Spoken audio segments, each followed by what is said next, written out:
TEPSA conference. This is just a few words of logistics and also how we will run this morning, this finals, the second day of the conference. My name is Cecilia Felicia Stockholm Bange. I'm head of the Foreign Policy and Diplomacy unit here at DIIS. Good to see you again. Good to see new faces who did not attend yesterday, who came for these sessions. And as you know from the program, we will run two parallel sessions. First two parallel session is this, the EU's global engagement in a multipolar world, and it's going to take place here in the auditorium. And the other one is the EU's balancing act as a global maritime security provider, which will take place in the lunchroom. It's upstairs. It's going to be really a challenge to manage to bring those of you who will attend that panel to bring you up there.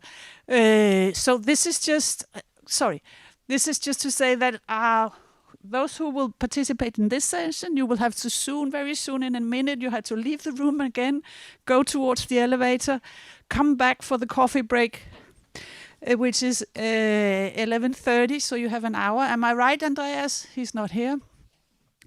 So after this first parallel session, we will have a coffee break, and then there's going to be a second parallel session where we will repeat the whole circus in a way, managing to move people around. But it's nice to see you here again. So I think we can just start to move, get people moving. So those of you who are going to attend the second, this the EU's balancing on maritime security provider, please go towards the elevator and follow the sign. Yes. Ooh, this is really like being a teacher. Sorry. Yeah, excellent. Super. And then I'm just going to welcome Sarah Poppelqvist, who will be chairing and who's been in charge of this session. Sarah is a PhD student here at DIIS, focusing on EU and Global South, EU, Africa. Yeah, welcome. I'm just testing. Is it working? Perfect. So, good morning and welcome to this panel on the the EU's global engagement in a multipolar world.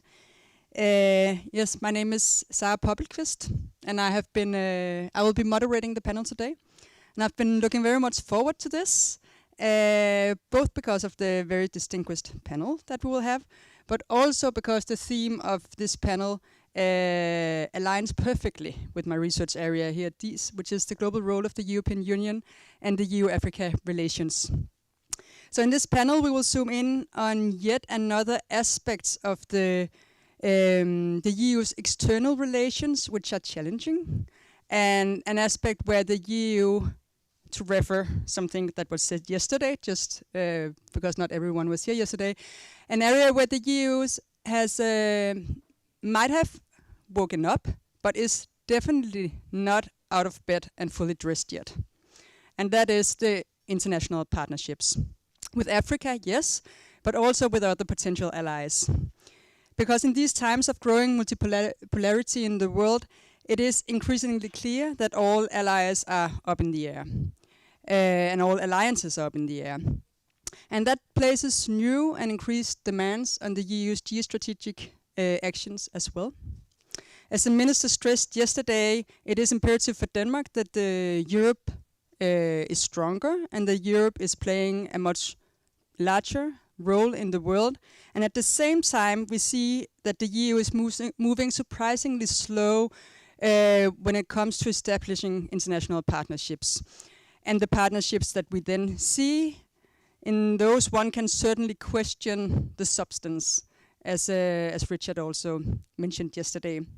So in this panel, we will explore what's potentially holding the EU back at the moment in terms of international relations, and also what could be a way forward, and how could the EU maybe be inspired by some of its big partners like Turkey in a future approach in this area. So joining me on the stage, I'm very happy to welcome three very knowledgeable panelists. We have Ambassador Birgitte Markussen from the Danish Ministry of Foreign Affairs. And we have Professor Senem Odin Duskit. Yeah, thank you. For Sabansi University. And policy analyst Amandine Saborin from ECDPM. And this panel is divided into 3 rounds, in which each panelist will first give their own perspective of the EU's global engagement until now. Then we will address the EU's main challenges and even suggest a way forward, because we will not leave you hanging there with only the challenges. And then, of course, I will, if we have time, I will ask some questions as we go along, and hopefully we will also have time for questions from you in the audience in the end. So, but let's start. Amandine, you are a policy analyst in ECDPM's Foreign Affairs and Development Policy team. You specialize in EU and international development cooperation, including the ACP-EU relations. Yeah. And you hold a PhD in EU development policy. So, Amandine, will you take us through some of the main changes in the EU's approach to its international partnerships in the recent years?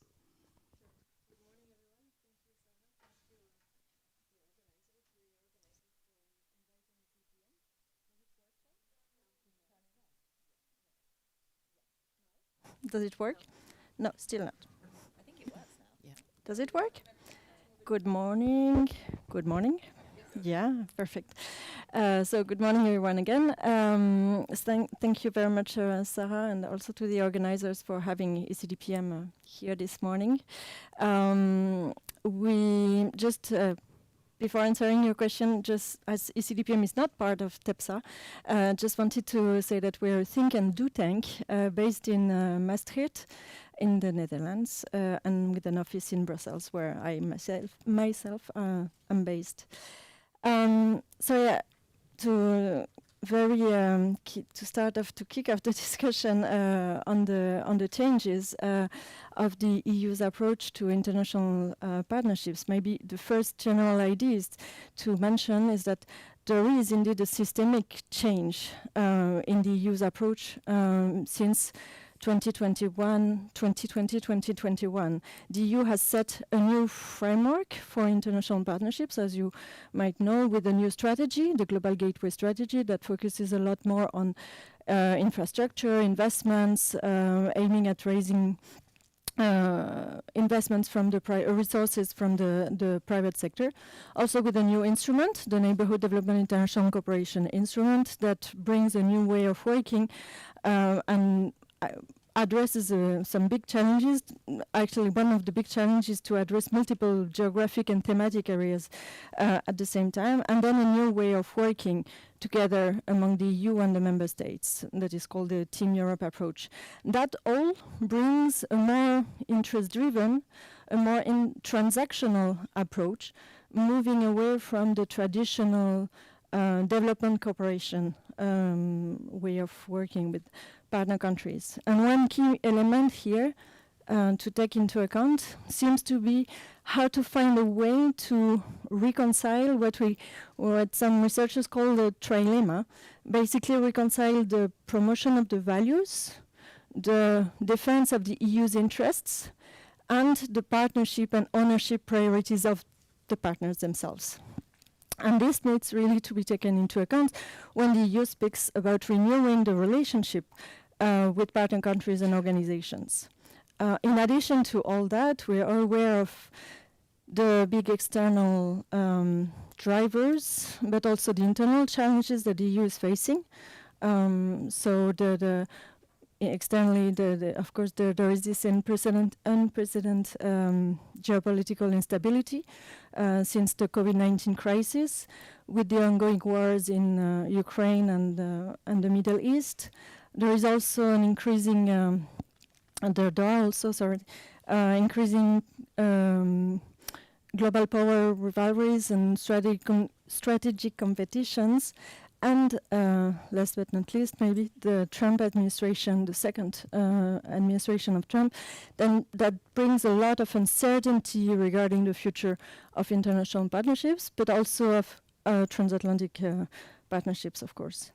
Internally, the EU faces some challenges as well, as the economy is stagnating, and there are some competitiveness concerns. There is a rising populism in Europe, and security and defense are now the #1 priority in Europe. All that have had a lot of consequences on the relationship with the partners across the world, with Africa in particular, but not only. And we already saw that how the Global South received the EU's positioning around the COVID-19 crisis, around the Ukraine, the war in Ukraine.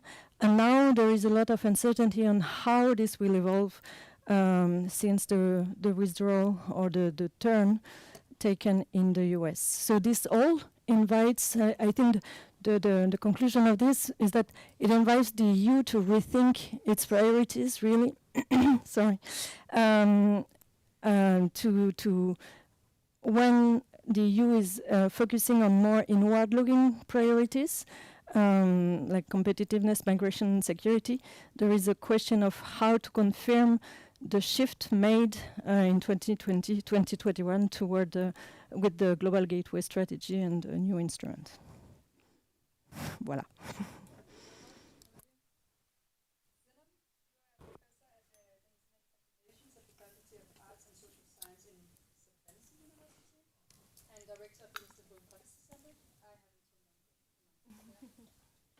Try again. Did you hear that first part? Okay, perfect. But now you will probably hear even better. With the main research interest in identity, history, and discourse in international politics, you have an empirical focus on European and Turkish foreign affairs, and also on the nexus between domestic and foreign policy of middle powers in a changing international order. So with that background, you must be the perfect person to ask, what are the most interesting recent developments in Turkish movements vis-a-vis Europe and Africa? Try. Does that? No? Does it work? No? Yeah? Okay. All right, thank you so much. I'll start with Turkey and Europe and then move to Turkey and Africa and try to keep it brief. Now, about the Turkish movement towards Europe, well, I mean, I think if we're focusing on today, what we're seeing is that a Turkey that wants to be on board with the emerging security architecture in Europe after the Russia-Ukraine war, and in particular after Trump's election in the US. So the security and defense relationship right now is the primary issue area through which Turkey approaches Europe these days, just like Europe approaches the Turkey question these days as well. So, of course, I think for Turkey, a scary outcome would be a security architecture in Europe that is relatively autonomous from NATO. Oh, it's not turned on? No. Okay, now? Okay, all right. Because I shout so much, people might assume that it's turned on, but it isn't. Okay, I know. Anyhow, so a scary scenario is one in which you have the security architecture that is relatively autonomous from NATO and that does not have Turkey in it. It is scary, not just from Turkey, Cyprus, Greece, etc., the usual standpoint, but also from the standpoint of the fact that Russia also constitutes a serious threat and a challenge for Turkey in certain regions in which they're in competition, like the Caucasus, for instance, or like the Black Sea. So that is why Turkey has been trying very hard to strike this kind of a balanced relationship with Russia, also during the war.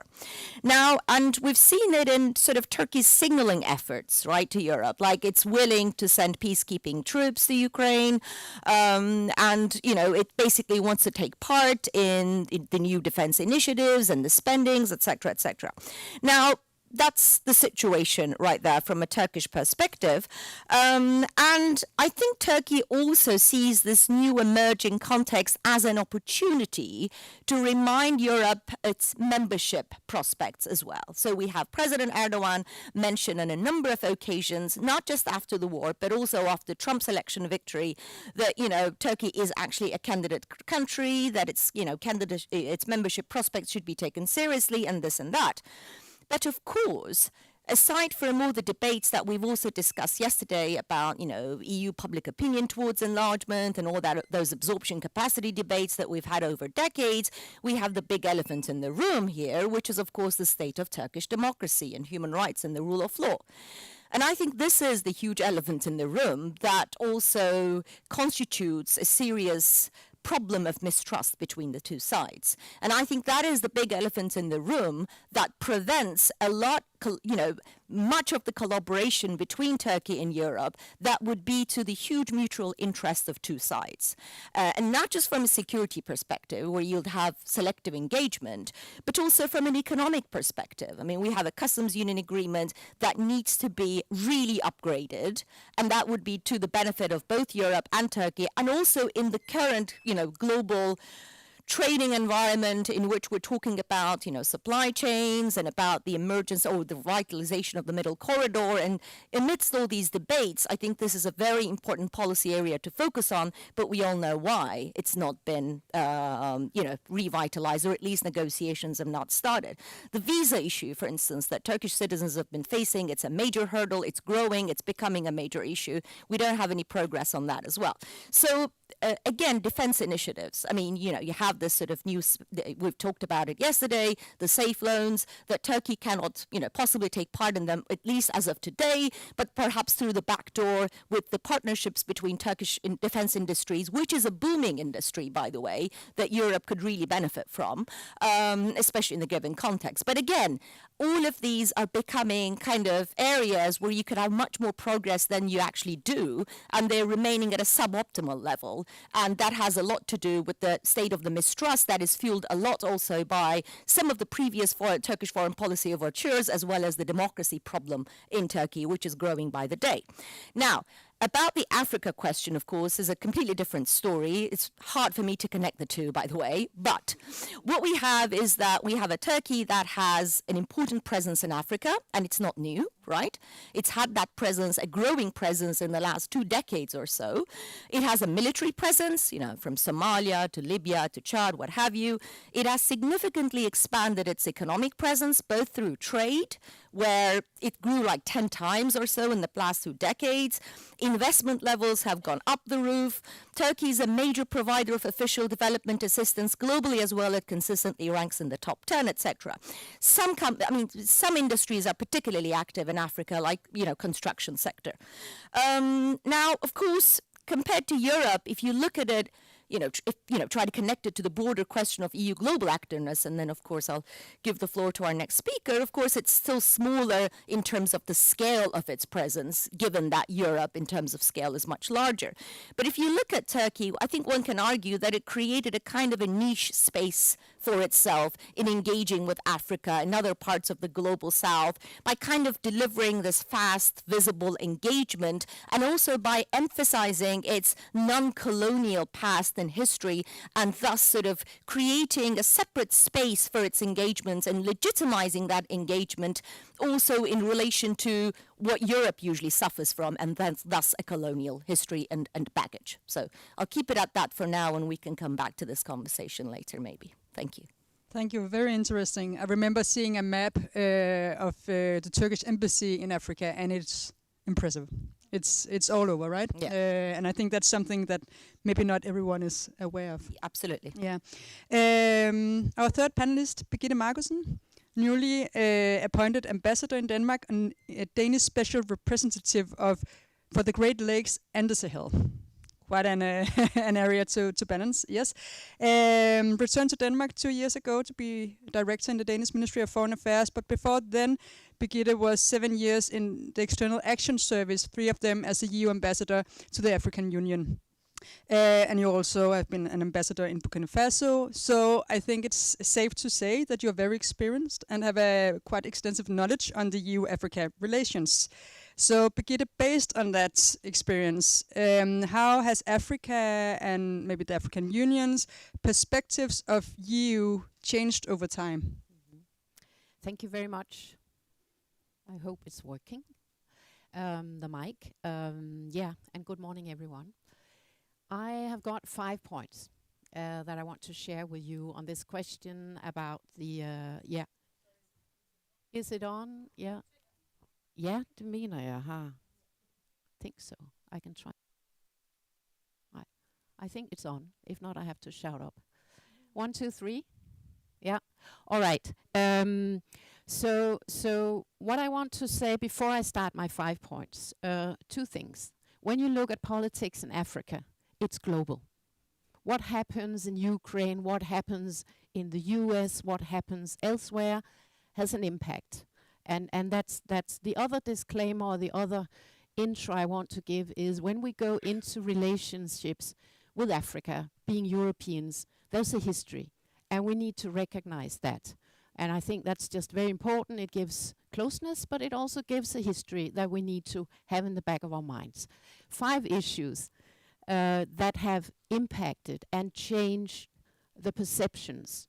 They go both ways.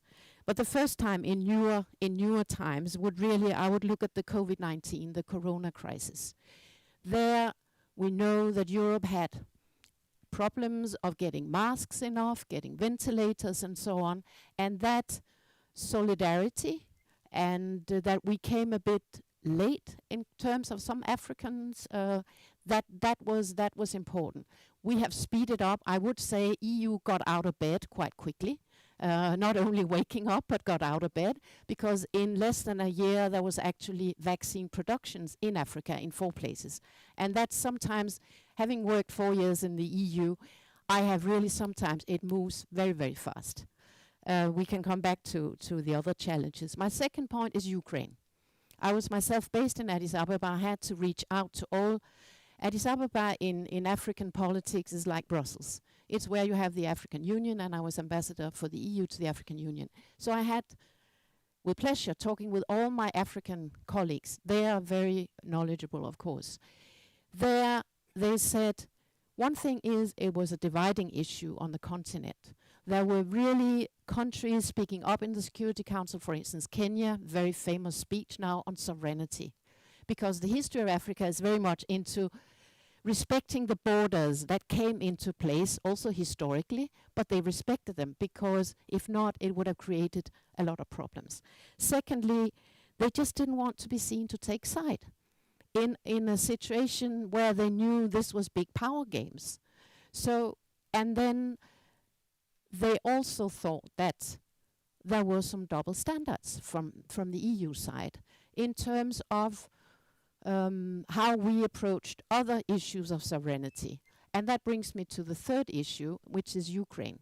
No, sorry, the third issue is really Gaza. That one you've seen, we can talk more about it, but you've seen, for instance, it's South Africa who brought the case, South Africa versus Israel, regarding Israel's conduct in the Gaza Strip during the Gaza war. So they brought it to the ICJ. So I think that's important, that it was Africa speaking up for the positions in Africa. I'm not taking sides here. I'm just trying to mention what has impacted.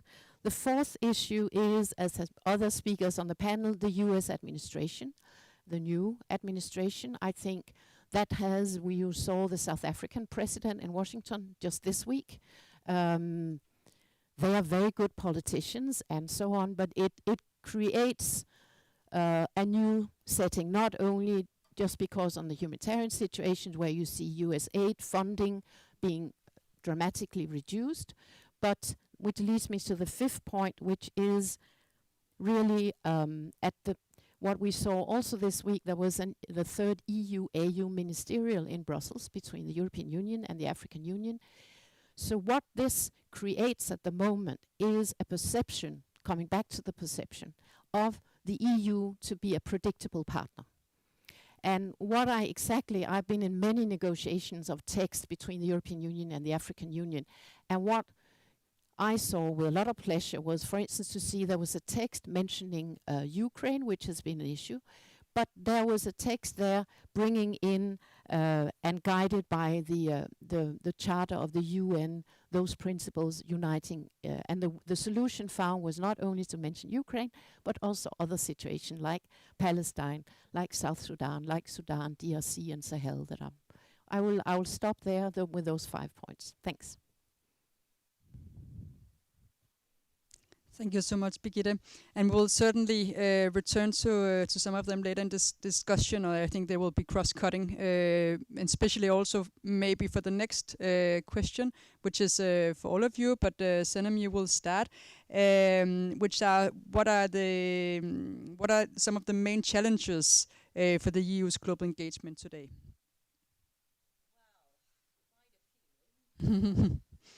Okay, now is it? Okay. Now, it works, right? Okay. Well, of course, first of all, you have the usual suspect challenges, right? Which is the fact that Europe remains fragmented at many levels, that you don't have a unified foreign policy or certain, unified prioritization of why certain regions are more important and for what and what the policy there should be. On top of that, you have, of course, the ongoing war, which creates an existential threat. And when you have an existential security threat on your soil or even borders, then, of course, there's very little else that you can focus your energy on. And I think we have to acknowledge that. The EU, I think, is also right now is in a limbo about what to do with China in the United States. I mean, we haven't discussed that a lot, but I think that is a huge challenge. Whether they should develop sort of compartmentalized relationship with China, focusing on certain issues like climate change. But what about tech? What about tech sovereignty? What will the trade relationship look like? Of course, much of it depends on how US will behave, and it looks like they seem to be having an agreement with the Chinese, but still. So all of these are in a limbo, and I think these are important challenges that Europe has to reckon with. The colonial past is an important challenge, and the ambassador already mentioned that, which brings me to a big challenge, again, that has been mentioned, but I want to unpack that a little bit, if I might, which is the hypocrisy charge that is often labeled against Europe by the actors in the global south. We've written all about that a lot academically. I also wrote about it in the context of the hypocrisy charge in the international order. And I think basically what Europe asks from the global south countries regarding the Russia-Ukraine war doesn't always resonate, because they immediately, put it and contrast it with, let's say, the EU's attitude and policies in Israel and Gaza. This creates a massive credibility problem. And this is not the first time that the hypocrisy charge is leveled against the West and Europe, right? I mean, this is a problem of the West as well at large, but of course, since here we're talking about Europe. We've seen the case with Syria as well, right? Again, I mean, coming from a Turkish context, I mean, I have students in class, European students. I have so many Erasmus students, exchange students from EU member states. I have Turkish students, but I also have students from the global south who come as exchange students. And when I teach European foreign policy, this always comes up. And this semester I realized that it, not just in the context of Israel and Gaza, but also in terms of, they treat Ukrainian refugees different from Syrian refugees, right? And then you try to explain, yes, well, there's a Russia question, and they're at the border and this and that, but it's a challenge to respond to that, okay? So these resonate. You can see that they resonate among the public, they resonate among the youth, and of course, Europe has rival powers now in many parts of the world that it did not have so much for, let's say, earlier 2 decades ago. Now, we mentioned Turkey, but then, of course, Turkey is a relatively minor player when you look at China, right? Or you have other kind like Russia, or you have the Gulf, which has not been mentioned, right? So there are rival power centers now operating in the world, operating in different scales. And by the way, these rival powers are making use of the hypocrisy charge to delegitimize European actorness and presence in these regions. I mean, we've conducted a study when we looked, for instance, at Turkish discourses in Africa, right? And we've identified a very consistent use of the anti-colonial rhetoric and negative othering of European actorness in positioning the Turkish self and engagement there. And it's not just Turkey does that, right? So as long as Europe does not practice what it preaches or tries to be at least a little bit more consistent, because basically the problem is this. You might argue that everybody's transactional, nobody practices what they preach, whatever, right? This is international politics, especially if you look at it from a realist perspective, and that's fine. But the problem is the EU assumes that it is a liberal actor. It assumes that it stands for certain values. It keeps on saying that it's multilateral, and that's where the difference lies. And then, of course, that makes it very vulnerable to the hypocrisy charge, and that's why third rival countries also exploit it to the utmost extent, and it does resonate. Super, thank you, Senem. And one can certainly ask the question when you have so many potential allies of rivalizing potential partners. What is the interest of Africa to closely align itself with Europe? Only, I mean, I was going to raise it in response to your third question. So okay, perfect. Yeah.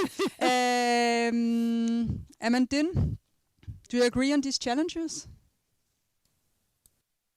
Yes, yes, mostly, absolutely. I was about to leave from the idea of the shifts and the changes I mentioned earlier, and how they have impacted the relationship between the EU and the partner countries and organizations, and to transition directly from what Senem was saying. Like the first observation we had after following the big research we did on that is that the EU assumes it is expected that partner countries expect its actions, etc. Is so, and on the contrary, that a lot of the persons we talked to actually what we saw is that there are way more partners, as Senem was mentioning. There's China, Russia, but also Turkey, the Gulf countries, Brazil, Morocco, Tunisia as well are new partners of African countries, especially,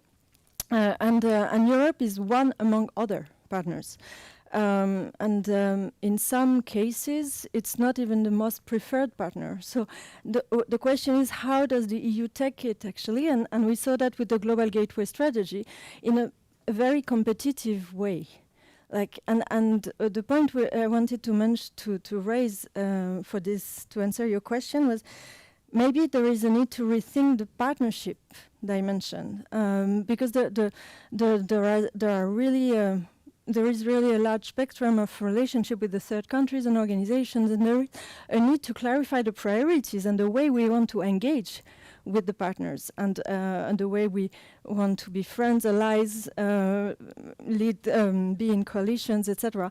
And we see that the friendships evolve, and we see that now with the second administration of Trump. And we know that sometimes friends don't remain friends forever. So we need to throw new red lines, to adjust the red lines, and to see how we can navigate this evolving international politics. And for us, so for China, for instance, there was also a point I wanted to make, like maybe there is no way to enter in a direct competition with China. The EU and China don't have the same tools, the same intentions, the same history, as the ambassador was saying. Like maybe there is a way to talk to China with a sectoral approach, because for hydrogen, the critical raw materials, etc., China could be a partner of the EU. It also applies to defense and security matters, for instance. And now there is this coalition of the willings to bypass actually internally EU resistance and to find strength beyond the EU borders. So then that's really one key element. I would say that all this comes in a context where the narratives, as the ambassador was also pointing, the narratives also in Africa are changing, and there is way more agency of the African countries and organizations, and the EU cannot undermine that. And the EU cannot ask friends or partners to choose or make them feel like they have to choose between others and themselves. So that's really something that, a bit of food for thought for the continuation of the partnerships. Yeah, certainly. Birgitte, you also mentioned the hypocrisy and these different... I did not use that word. No, actually you're But right. that's, You did not, I because did you not. are a diplomat. No, there's more to it. I can elaborate on that. There's more to it. Yeah, but you did mention that there was some different that it has formed the perspectives that there might be different and double standards in some of the international cases, right? Yeah. Are these some of the main challenges? And now we have talked a lot about Africa, and of course Africa is one of the potential international partners, but there might also be broader issues in terms of these partnerships, or could there be other international partners at play in than only Africa? Now I'll let you answer the question on the main challenges, but maybe we can also kind of broaden it out to not only speak about Africa, or see are there other international partnerships out there that you should be aware of or seek? Thank you very much. And yeah, I choose my word very with a lot of thought, and I also said, because I think if you were to unpack my 5 points, there would be a big discussion from both sides, and that's what I very much appreciate working on the African issues. You can always you just need to decide when, where, and how. But let me look. I've got one major point here on one of the main challenges, and then I'll bring in a few examples of my present role. But I think what we've also discussed yesterday and my other panelists is really the world order is quite chaotic at the moment. It is, and what the EU is good at and what is built on is a rule-based order. It's to navigate and to have that order and create the order within its own system. So I think the major challenge is really how will the EU navigate in this a world that does not, where you can't expect everybody to play the games of the international order. And I think that's really, I'm not saying, because my glass is always half full. As a good diplomat, I look for the opportunities. This is work up the sleeves, and we get out and we see what can actually be done. So this is something that can be done. And as I mentioned just in my first intervention, if the EU needs to respond quickly, it can respond. But it's a matter of getting everybody in that mood. And even I thought last night the intervention at the French embassy was interesting to see how member states start to mobilize. And I think that's some of the answers. We will see a world where you have new types of partnerships that goes beyond the EU. Just then 2 examples very quickly. What we see, for instance, on working on the Great Lakes that I do right now, one of the issues on the table is a deal. The US has offered a deal. And I was in the region visiting some of the main actors, and they find it quite interesting to have that type of deal approach that the US is offering. What is the offering? The offer is they have signed some guiding principles, but very much built on relations, on minerals, on soils and so on and so forth. What one has to look at there as a good European, we also have many investments, and it's to bring that to the forefront and And then I think the EU will be in a very good position to listen to the African offer, because there is an African peace process. And if you don't get that to the table, my analysis would be it would be difficult to get the more sustainable peace, because you need the whole region to act together. Sahel is another story. We will have a meeting actually between envoys next week under the Polish presidency to discuss what should the new strategy be.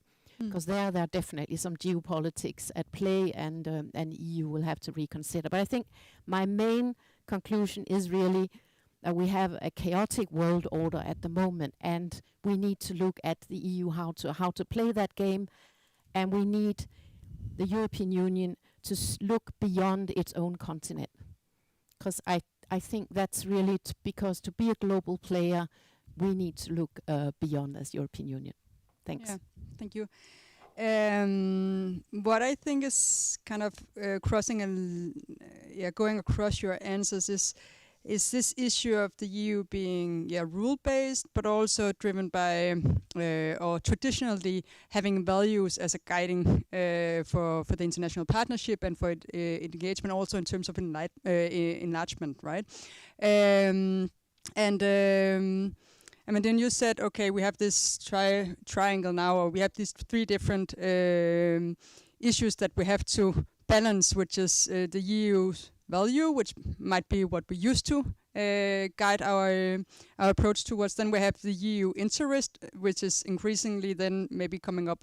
I wouldn't say they have never been there, but maybe increasingly being something that the EU acknowledge and are maybe also even proud of, or saying that this is part of our international partnership and engagement.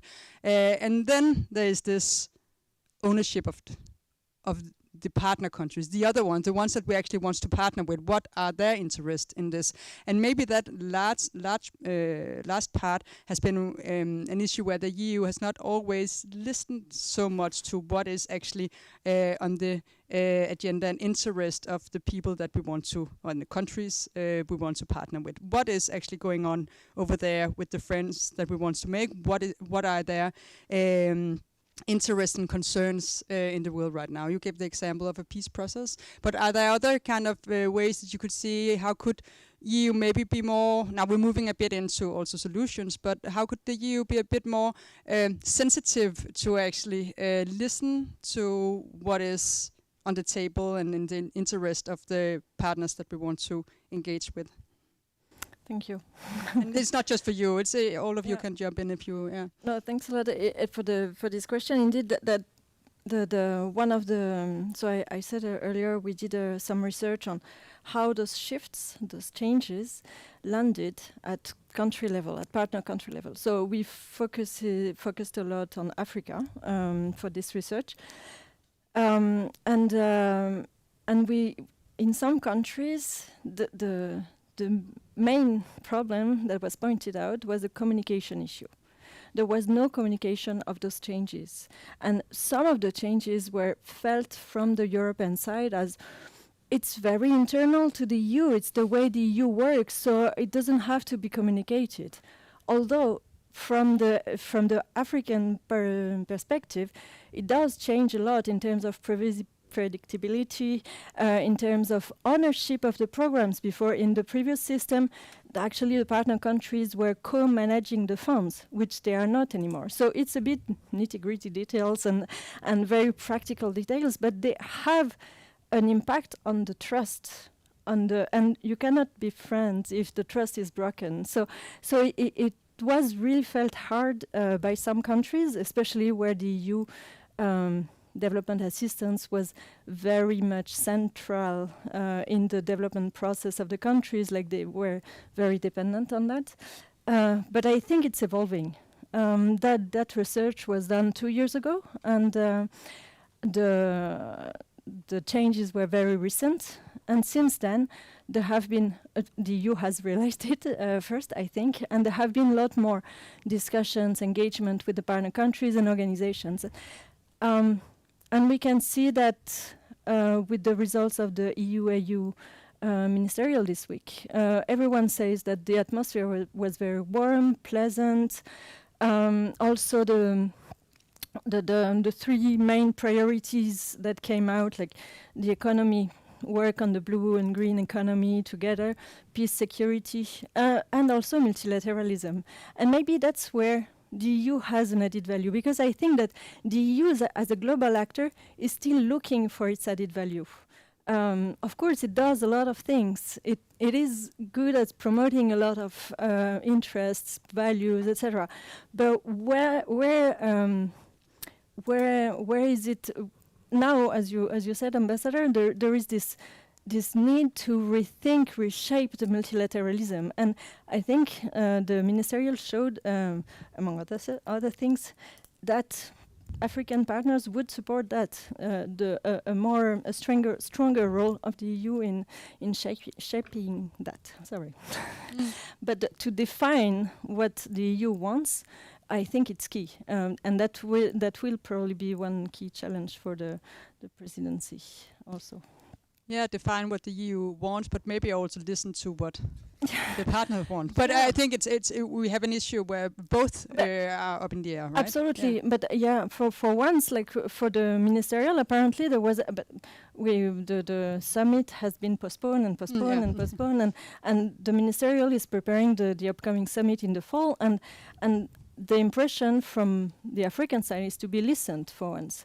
So hopefully it's the upcoming summit in the fall, which we still don't know where will take place and when will take place, which I think is a point in itself. Now they might have reached something, but I mean it's soon, right? So it's yeah. Simon or Birgitte, would any of you jump into? Yeah, sure.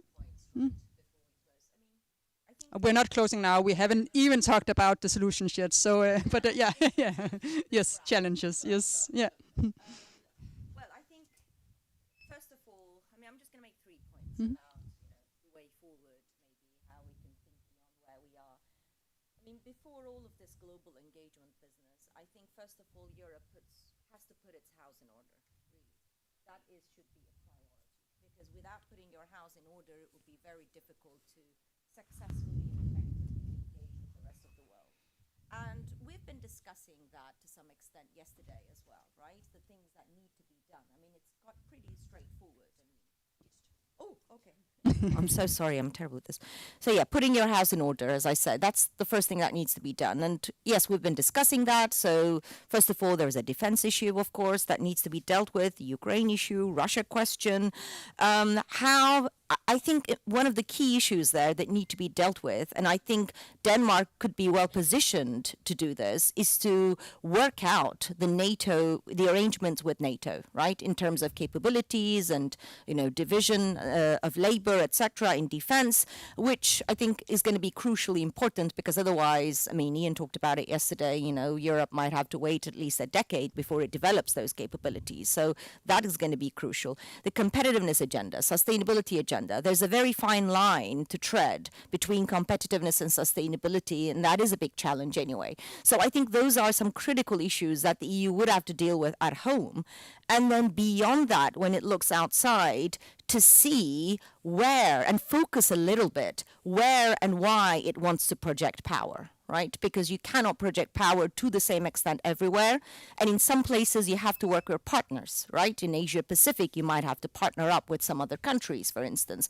Whereas in Africa, perhaps you might go alone, or I don't know. So basically, find out where to work alone, where to go with partners, why and how. So the modality of it and the prioritization of it. And my final and the third point is, and it's already been expressed by the previous speakers, is try to convince your partners, or, in Africa or elsewhere in the global south, as to, what's in it for them. Right? So approaching Africa now, because of access to critical raw materials, because of, energy transition is hugely important. But then how is that going to be connected to the development agenda, for instance, in ways in which it is not going to be completely inconsistent with the whole EU's development goals, but then there will also be wins for that country. So they would need to know, for instance, that this will, follow with European investment or something, right? Because otherwise they have other alternative partners to go to, And not everybody is very unhappy with China, by the way, right? If you go and speak with them, some of them are extremely happy with what they're offered, and they think that it's not that bad. Of course, we might argue to the contrary, but we're talking about perceptions here of the elites who actually do these deals. So I think it's very important to be mindful of that as well. And of course, this addressing double standards is important. You know, just look at how countries vote in the UN National, Grand Assembly on these issues. Look where they stand. And if you have a minimal care for, even a minimal care for human rights in the world, then of course it is unthinkable to stand aside and be silent in the face of genocide. And I'll finish it at that. Thank you. Birgitte? Yes. Maybe you both have a few extra words for some of the challenges, but could also move into some of the very good solutions and way forward from here. Your good questions. I'll come back to the issue of EU house in order or not. I think one of the premises for the EU is it's quite an open discussion. Yeah. So it's there might be other houses that should also be brought in order, but just to make that little disclaimer. No, I think an opportunity during the Danish presidency is on some of the issues we discussed. I think we expect there will be an African Union, European Union summit in Africa. And I think that will be an opportunity to also very much in line with the Danish fairly new strategy on Africa, to listen hard to Africans and bring that into the table. And I think that's something Denmark has been speaking up about. And I think that's quite important. What you will also see is that the agenda is quite wide. It's not just security. It's not just critical raw minerals and so on. It's actually about prosperity, which is growth, investments. It's about enhanced cooperation on the peace, security and governance. It's about the partnerships, also on tricky issues like migration and mobility, where we are two continents that have something that needs to be discussed, which was also agreed upon this week, which is not an easy one. And then the commitment to multilateralism, where I agree. And on that issue, there are some very important issues where the European Union can come in, also during a Danish presidency. I was myself part of the group in the EU who worked hard to get the African Union part of the G20. And that being supportive of other continents to get to the world stage is also an important role, I think, that we could pick up. Last thing is really, others have picked up on it. I think we are in a world today where there's a battle of narratives, we call it. And that one, we simply need to, I think there's a lot of mobilization around it, because here it comes to actually talk about facts, which in some regions and in some forums is very difficult. One of the most interesting presentations I heard recently was about someone talking about truth being a scarce commodity these days. And I just think I think I'll end there, because I think we are also part of this. And we should be aware of our role. We are also part of creating these narratives. So a discussion like today is part of that, and we should be very conscious. We have this tradition of speaking up and speaking, and that's very good, and we should stand up for that. It's part of the narrative. Thank you. Thank you. And may I just add to that list of issues on multilateralism, and where the EU maybe could listen hard to Africa, is also in climate negotiations, climate financing, and then international tax negotiations, which I'm personally is looking into, where we will start UN negotiations on a framework on international tax cooperation during the Danish presidency. And in that area, we have really seen African countries pushing for UN framework on this, and the European countries working against them. So it's also an area where you can see if you really want to make friends with African countries, then you should also try to see where do they actually have some interest, where it's fairly easy for you to support, right? It doesn't cost Denmark, for instance, much money to to support multilateralism in that area. But yeah, Amandine, would you like to end on some of the recommendations for Danish presidency, or at least a way forward for EU in terms of international partnerships? I wouldn't call that recommendations, but maybe some final thoughts on this. Actually, combining what the ambassador said about the narratives and also how to put the EU in order, the house in order. The Danish presidency will start in July at a very crucial moment when the Commission will release its proposal for the next long-term budget, the next MFF, Multi-Annual Financial Framework. And it's a bit of a nerdy topic, nitty-gritty discussions, etc. But it shouldn't be, actually. And this should be the occasion. We should take that as an opportunity to actually discuss about the narrative, talk about the narrative of the EU towards its partners, and what do we want to.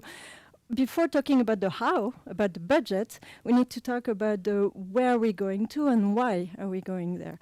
And I think this is important. Otherwise, we won't have an instrument driven by a policy, but really the instrument making the policy. So, of course, we need to talk about flexibility of the instrument of the budget to address crises, emerging challenges, etc. This is key to think about this, because we see that can be that can create limits. But we also need to think of how to match the instrument with the priorities, with the objectives. For now, the investments are high, but the instrument we have now don't allow to support the private sector or incentivize the private sector to mobilize their resources and complement the EU support in partner countries. Also, a lot of attention, a lot of resources are going to the neighborhood, to the enlargement, to security issues, which is, as it was mentioned, existential for the EU. Where do the international partnerships fit? What will be the resources? What do we want from the partners, or not from the partners, but from those partnerships? What attention, what resources do we want to provide to that? So I would also echo what the ambassador was saying. Like, we need to make sure we have a narrative that places that. Make sure that we keep our friends in the future. And maybe even gain some new friends. Do we have any questions? Oh yeah, we have a lot. Okay. Sorry for not opening up until now. Yeah, can we start here? I'll keep this short. I came from India, but then I got this master's program. It's called European Master in Human Rights and Democratization. So we worked 1 year, and these were supposed to be the two fine pillars of European Union, abolishing capital punishment, no death penalties. And I see that happening, that even the highest court in India copies the judgments or takes inspiration from Human Rights Court. So my question is this: the global South, as you said about double standards, how are you going to correct this? Because while we are putting all energy on Russia now, which has taken 20% of Ukraine, there is nothing being said about China taking 100% of Tibet. So the global South is observing this, and not only that, yesterday we saw also, consuming all cheap goods from China. So in Asia, the big question is no support for democracy. Why won't we make democracy as one of the founding pillars, which could then improve transatlantic relations? Because America also wants that maybe Europe and United States should go together. So I would like to have some comments on how do we take this challenge in a multipolar world. Thank you. Sure. We'll just group some questions together. If you could take the two in the back here also, and then you have some time to answer that. Thanks very much for the insightful session. Başak Alpan from METU. I mean, this is not really a question. I think this is bad news. It's just a figurative question, but I just wanted to air my chest. I mean, do you think that global south is a good word to use anymore? I mean, is there a global south which is monolithic? I think this also adds up to the lack of the EU's perspective, that, we kind of see the global south in a very monolithic way and do not really differentiate between different varieties and different sets of problems. So, yeah, thank you. Thank you. Thank you for the presentation. Sonia Shaban from the TEPSA Secretariat. We said that words matter a lot, so I wanted to bring attention to the term rule-based order, which has been increasingly used and coming from the US and used by political scientists initially as an alternative for international law, to not talk of actually international law standards, soft law and hard law. So I just want to bring attention to that because the number of time it's mobilized really, bring shadows on the tools we have in international law, the courts we have, and the statements and decisions that can be made, and also the people who use it don't mean the same thing. So I think there is really a need for clarity and to also rethink about our relationship with that concept, because it really doesn't convey the same thing and we just use it interchangeably. I also think it brings weakness to international law standards, which contributes to the double standards we also seeing today in our approach to different conflicts and so forth. So just one of the points. My questions to you is about, we talked about development cooperation. At the moment at the European Parliament there is an effort to possibly make development cooperation and funding to sovereign partners conditional to migration management in the EU or at the border of the EU. I wonder if it's something you've encountered and if it's something that you see as like a route forward, or if it's something actually out of the questions. Can you tell us a bit more? Thank you. Thank you very much. And also thank you for now we're speaking about the importance of narrative. I think it was two good points in terms of what does the narrative also matter. I think we'll gather the rest of the questions. Please keep them short, and then you will have time to pick up on the ones that you've mostly related to. Richard, over here. Thank you very much. I'll be very short. When I listen to you, excellent, by the way, I really liked the discussion. Would you agree that the conclusion of all this is that we should definitely forget about the West against the rest narrative in view of what goes on in the United States, but also in view of what you've said about the relationship? And it goes a bit in the direction of not talking about the Global South either. That's my point. Then I have a question to Sanem, very short. It seems to me sometimes that the enlargement perspective for Turkey is a hindrance to our relationship with Turkey. I have noticed this over the years. Why? Because it creates frustration, it creates humiliation, and it actually sometimes, because it gets in the way of working together. And in the present circumstances, I think there is an extremely strong point to work together on security. So that should be the front, rather than talking about enlargement, which I don't think will happen. Thank you. Thank you. The two last ones here and here. Yeah. Yes, hello. Thank you for interesting presentations. I'm Uffe Hvidkjær, Chair of Europe Dialogue and working with African development. So I think my question is to you, Birgitte.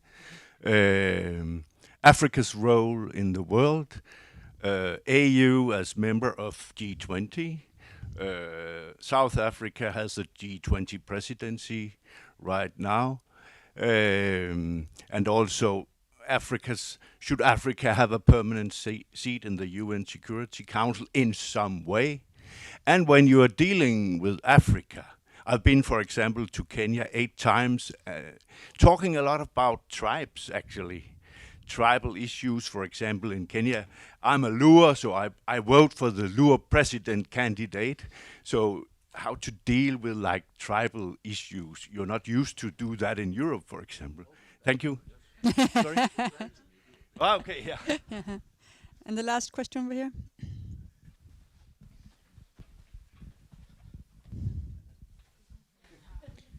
Hi, Ian Bodden from the Centre for European Reform. So one very quick observation. I don't think any of you mentioned the role of visa policy in Europe. Yeah, someone you did. Okay. But I mean, it's very striking that refusal rates for Africans are very much higher than they are anywhere else in the world, and that's a real obstacle to business cooperation, academic cooperation, and so on. The question that I had was to Amandine, which is about the global gateway, because it's sort of been launched with great fanfare, but even when we go to Brussels and talk to people in INPA, nobody can ever really tell us what it is and what it's achieving. And I wondered whether your research could help me to understand what is actually happening. That is too big of a question for. But yeah, each you 2 minutes to pick up on what you found most interesting. Yeah, Birgitte, will you start? Yes, please. Thanks a lot. Excellent questions, of course. Issues on democracy. I think that's, I mean, I noticed the Indian Minister of Foreign Affairs was here this week. Very interesting interviews, and I think that's something that is there, but could even be more worked on. I think we have shared values there, actually, and I can't help saying that 70% of African population have an aspiration of democracy. It's the challenges are somewhere else. Global South, but this is just my opinion, totally agree. And I think that will evolve as hopefully this multipolar world will evolve. And I want then to pick up on 2 specific issues on international law. Denmark is now in the Security Council, UN Security Council New York. Part of our campaign was international law, international humanitarian law. So that's definitely, and you have a watchdog there on the council actually to also watching these type of if there are changes of languages there. I think that's a really important issue. Maybe the last thing I'll touch upon is, as it was directly to me, I think G20 is, as I said, a really good forum for the EU to, together with the Africans. I think the Africans already, have a strong say, but the African Union also needs to I think pick its themes, but they are in the process of that. On the UN Security Council reforms, and also that's the Danish position. I mean, we have also EU. We worked hard to bring that to the table. It's a broad and interesting process, because you have to, and I'm sure many in this room will know how the Security Council was formed and that historical moment and so on. So but it definitely, Denmark has worked on that agenda also in its campaign for when we were campaigning for the Security Council. This is a bit beyond my present cap, but as being a good diplomat, I know the campaign that we were running. Thanks a lot. Thank you so much. Amandine? And they're eyeballing me from out there, but I don't see the other people there for coffee yet, but still keep it short, please.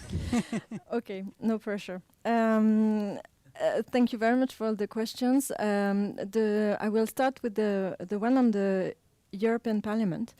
And I keep postponing the drafting of one commentary on that, because actually we see this year, but it started already 6 years ago with the President mandate legislative MEPs.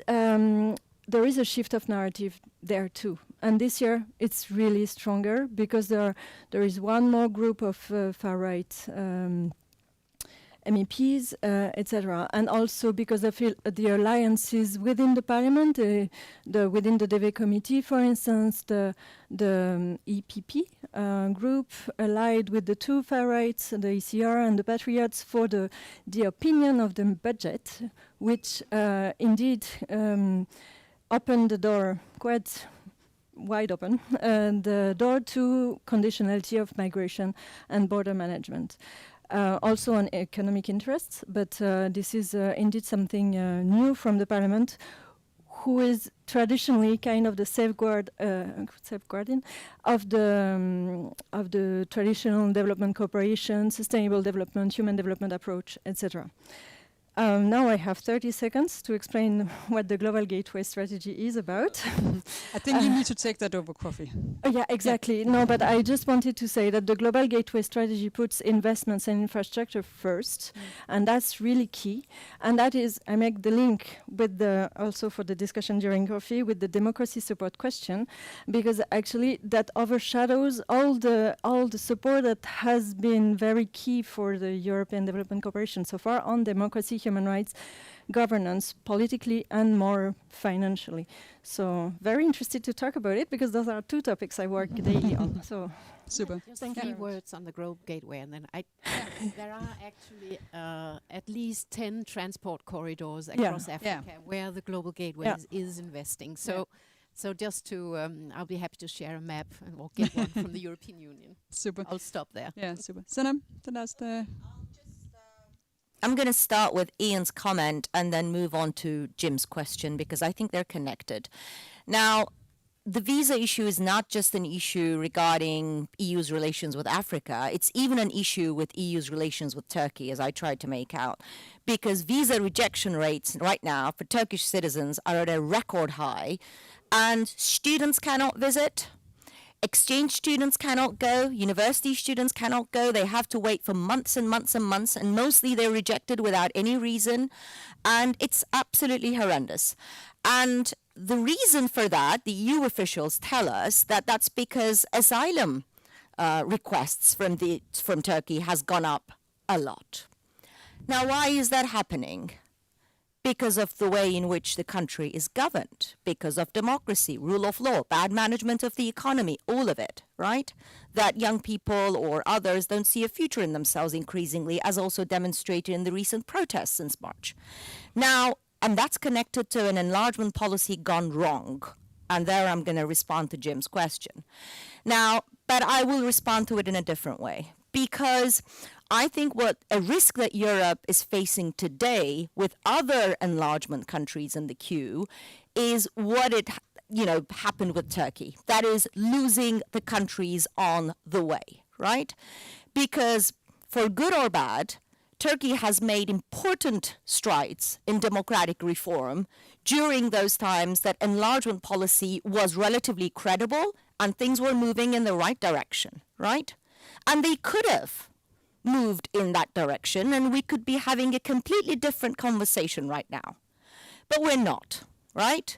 And of course, part of it has to do with Turkey and its domestic dynamics, but a lot of it also has to do with the EU and the nature of enlargement policy and how it really was not credible from a very early stage onwards, right? So I think that's important.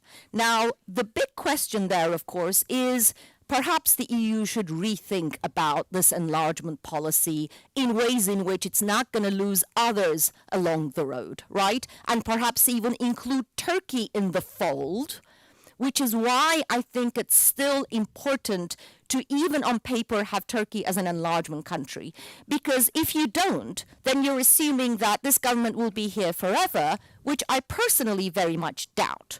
If you look at people's satisfaction with the government, about more than 60% are not satisfied. In the youth, this goes up to 75%, right, that take it to the streets.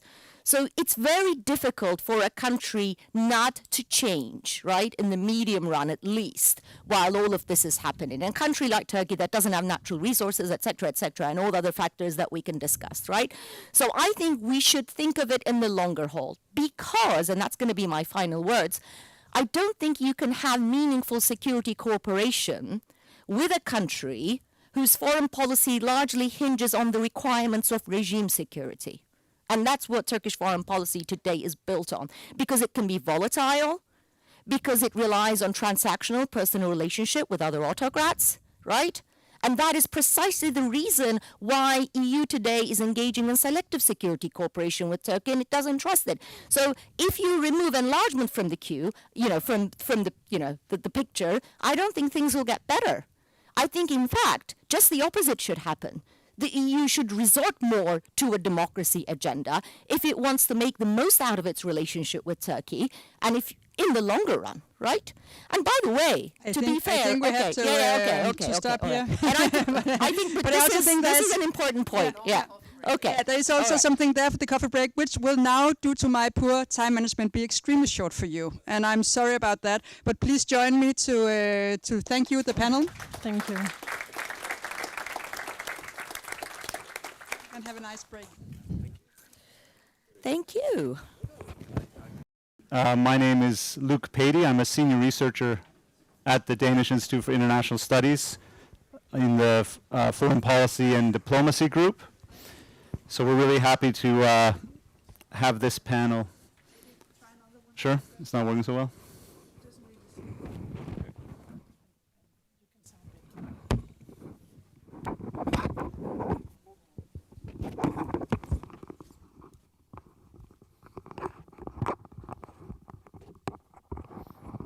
All right, how's that? Okay, so this afternoon we have a panel on basically the EU's trade and investment, broader economic relationship with China and the US. And it comes at a time when there's a lot up in the air, right? On July 8th, many of us in the room will probably already be on holiday or on our way to holiday somewhere in Denmark or Europe. But in Brussels, there'll be a lot of activity because this is the date when the US is expected to drop the current trade truce with the EU and raise tariffs on all EU imports to the US market to 20%. So this is really a key moment in the coming 5 or 6 weeks on whether the largest external economic trading partner for the EU will basically continue its full frontal trade attack on European interests, or whether there will be some deal made in the meantime. Now, there's already a lot of damage being done, right? The Washington, under the Trump administration, has already put 10% tariffs on all EU imports to the US. There's 25% tariffs on steel and aluminum. There's 25% tariffs on EU cars heading to the US. And if these tariffs stick, we could see the European EU economy drop by something that 2.2, 0.3%. Doesn't sound like a lot, but that will mean jobs for Europeans that will be lost. And the US will also take a hit as European companies raise their prices to offset the new levies. And that will probably spark new inflation in the US. And this impact, it won't be the same for all European countries. Big exporters like Germany to the US, which makes up around 1/3 of all EU exports to the US, will probably be the hardest hit. Countries like Denmark are also big exporters to the US. And then industries like the automobile industry, pharmaceuticals, will also be harder hit than others. So it's only natural that we see now some European leaders looking eastward to China to find some sort of relief from this pressure from what they have long seen as their most cherished ally to the West. But this comes at a time when there's a lot of competition between Chinese and European companies, particularly in the electric vehicle industry, but also in other green sectors like wind. So there's a lot of turmoil, whether the EU looks west or east.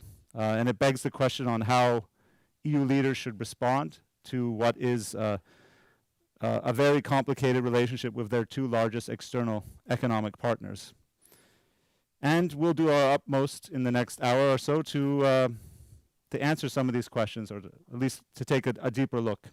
And we'll start with our first speaker, Sven Roald Nielsen, on sort of the trade relationship in this triangle between the EU, China, and the US. Sven is a senior advisor at Think Tank Europe, where he focuses on the intersection of global trade policy and industrial policy and geopolitics. And he's also had a long and successful career in the Danish foreign ministry, including ambassador postings in Japan, Brazil, and my home country, Canada.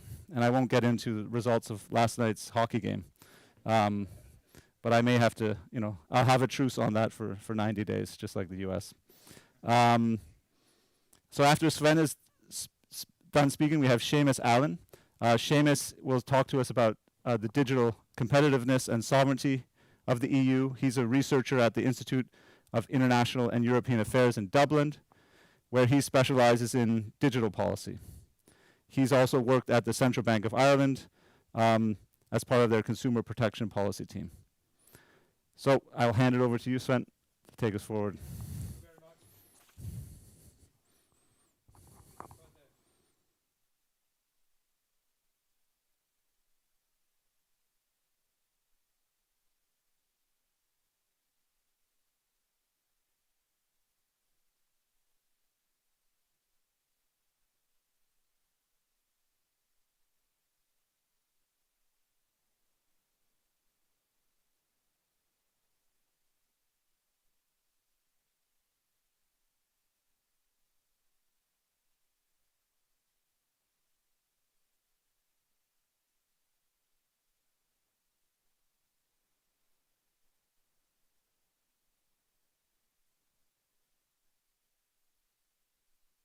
The three main players in world trade, and if you put on the next one, and you can see they are by far the biggest players.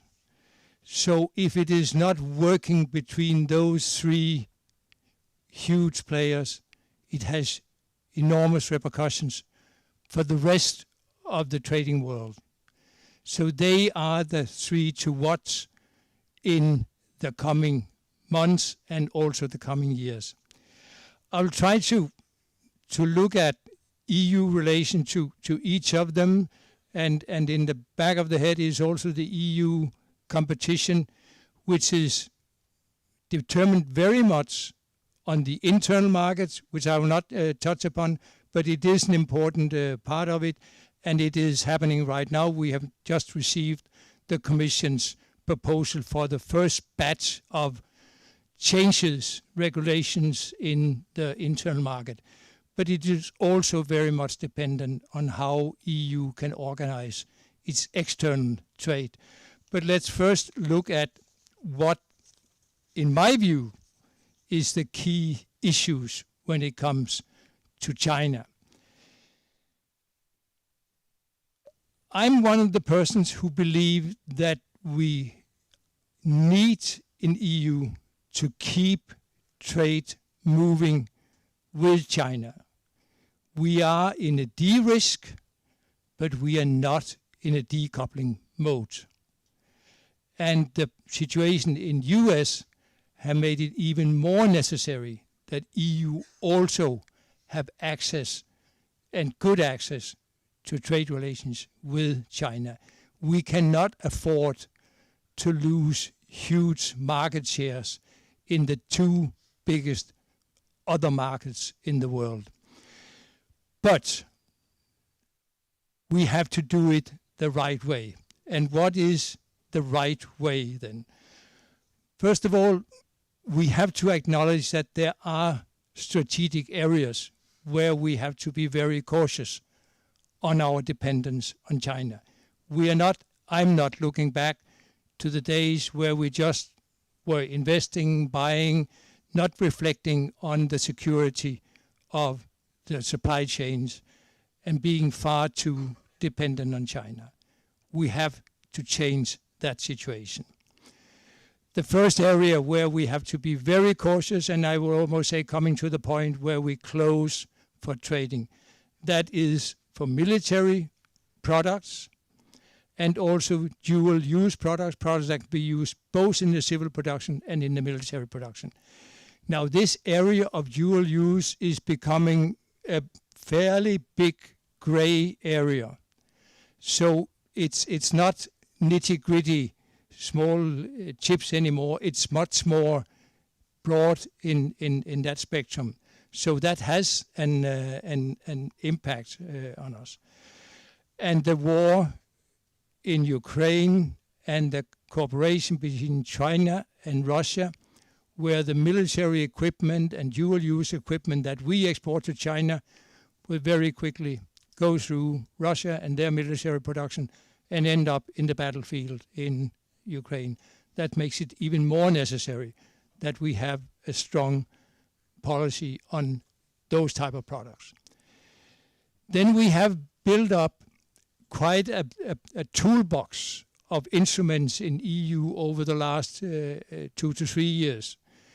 Toolbox that makes it possible for us to block the type of products that we find are causing unfair trade. That can be, in particular, state aid, where we have the anti-subsidy, can also be China trying to threaten us in various political areas, where we have the so-called bazooka, where we can go against China there. But the main instrument will be the anti-subsidy. We have used it already for most spectacular for cars, and I think we will see that used in a number of other products. In particular now, where we already are running a huge deficit with China. Now, I'm not Trump. I'm not asking for balanced trade in among all countries, but it is becoming extremely big and to the detriment of European companies, and very much because of state aid. So we have to reduce that. And now we have the extra risk, China losing market in US. Where else to go with this surplus production? Europe is the most obvious alternative market. So we have to really clamp down on that. China has to change its general economic policy. It has to consume more. It has to make salaries, pensions higher, giving the local population the benefits of all the productive capacity they have in China now. So more of this surplus production should be sold on the Chinese market. Then there's also the reciprocity. We need to have good access to investment in their country, and there's a lot of reports demonstrating clearly the discrimination against our companies. And we have to be, very tough on China and say we have to change that. I mean, you cannot come in and participate without, or almost without hindrances in our market, and then being very restrictive on your market. Then, in my view, we should look serious into reintroducing this investment agreement that we had actually finalized, an agreement that was to the benefit of both parties. For other reasons, it was then put in the freezer. And one of the reasons was that China retaliated against measures from EU and targeting some European parliamentarians. China have said they are really ready to pull that back now, and let's hope that this can be the start of doing it. And then the last thing, in order to really have an impact on China, we have to team up with a lot of other countries, in particular the Asian countries, who basically have the same interest. They want to be in the Chinese market. They cannot live without the Chinese market, but they do not accept the way that the market and the trade relations are working right now. And one of the vehicles is this huge new trading group in the whole Pacific area, and EU should seriously consider the benefits of and the disadvantages, but at least study the possibilities of entering this group of countries. So that's my take on China. Now we come to the easy part. How do we deal with Trump? My best guess is, I think close to yours and many others, that we will not end in a situation with zero tariff. Trump needs to come out with a tariff at the minimum 10% tariff vis-a-vis EU. We have said until now, if that is the outcome, then we will retaliate proportionally to what you are doing to our trade. If we come to the wire, are we sure that we can live up to that? Or will we suddenly see, as we have seen with China, that then some countries have bigger interests, as you were indicating, Luke, and others could go along with it. Are we really able within EU to face Trump like China did?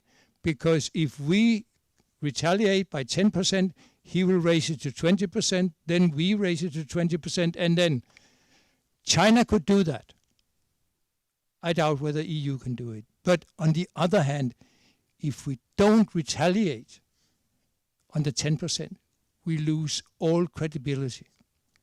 So this will be the 8th of June, a very important date, and for EU, a test of whether we actually can do what we say. Now, there's other things that Trump have asked for next to the tariff. He wants us to change our tech regulation, not to have any tariff on technical services. He also said that VAT is discriminating U.S. products. Those areas, I think we will be able to go against them because they are very badly founded, but still, in particular, the tech sector can be one more very difficult area to reach a compromise on. Now, where we then can offer something is buying more liquefied gas, soya, other products for it. And it's very easy to say, but in a market economy, it's not that easy when it actually comes to implementation. But we have put it on the table very bravely. They have not really been reacting very positive to it. Today, there's a new meeting between the two parties. We'll see whether that will give any new things. On the support vis-a-vis China, yes, we can go actually a fairly long way supporting US there, and that should give us some credibility. And then again, as we did with China, we need to have good friends when it comes to standing up against it. If we end in a situation where Japan, Korea, other big Asian partners have made a deal like the UK deal, and EU is the last one and the only one that will really retaliate, then we are in deep trouble. We can line up with 5 or 6 of the other big trading partners. I think we can stand up against US. So we have to, the last trade, we have to have friends, not just talking about it, but actually reaching out to the global south and to other, old Western countries that basically share the same interests with China. And we have to be much more, serious and action-oriented when we say, yes, we want to reach out to the global south. Number of things here I think we should do, but running out of time. So I'll stop here. Thank you.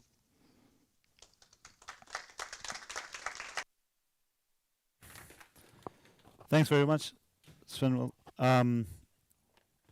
We'll get into some questions after for you, but right now we'll jump to Seamus to dive into a particular theme on digitalization.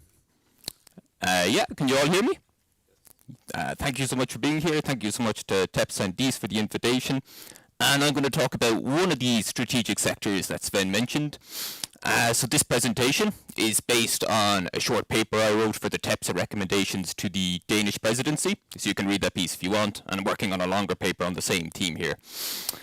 So this is about the EU's quest for digital sovereignty and competitiveness. So this is a really important issue in the relations with the US and with China. And so I have some beautifully presented and designed slides for you all, wonderfully formatted pictures that I'll go on to now, if this is working. So you all know the narrative. The narrative is we're lagging the US, we're lagging China, and not just an economic issue, but we're now seeing more and more people think this is a sovereignty risk. This is something we could come back to if some people disagree, perhaps. Europe has a big plan, and has had for some years, about how to address this. And my recommendations focus on, well, there's a lot of positive parts to this plan. I think there's parts of this plan that risk going off track, and I want to talk a bit about some of these. So we're talking about investing huge amounts of money, but are we actually going to invest this money well? We're talking about integrating the single market more completely, more perfectly, deregulation, digital champions. And a key message from me today is I think even if we have a perfect single market, even if we deregulate lots of burdens, even if we have some European tech champion giant companies, that's not going to make Europe sovereign. It's not going to make Europe competitive, which is a slightly controversial argument. And I propose we should have a real digital sovereignty strategy, which is something I'll come back to. Starting on the first point there about investing huge amounts of money, I won't go into detail on this because I think you know all this already, that the EU wants to invest massive amounts of money, mobilise private money to go into things like AI, the digital compass and so on. And the reason I have some concerns about how well we're going to do this is, first of all, looking at the past, we often see policymakers falling into these kind of tech hype bubbles where we throw huge amounts of money into all sorts of dubious initiatives we probably shouldn't be putting money into.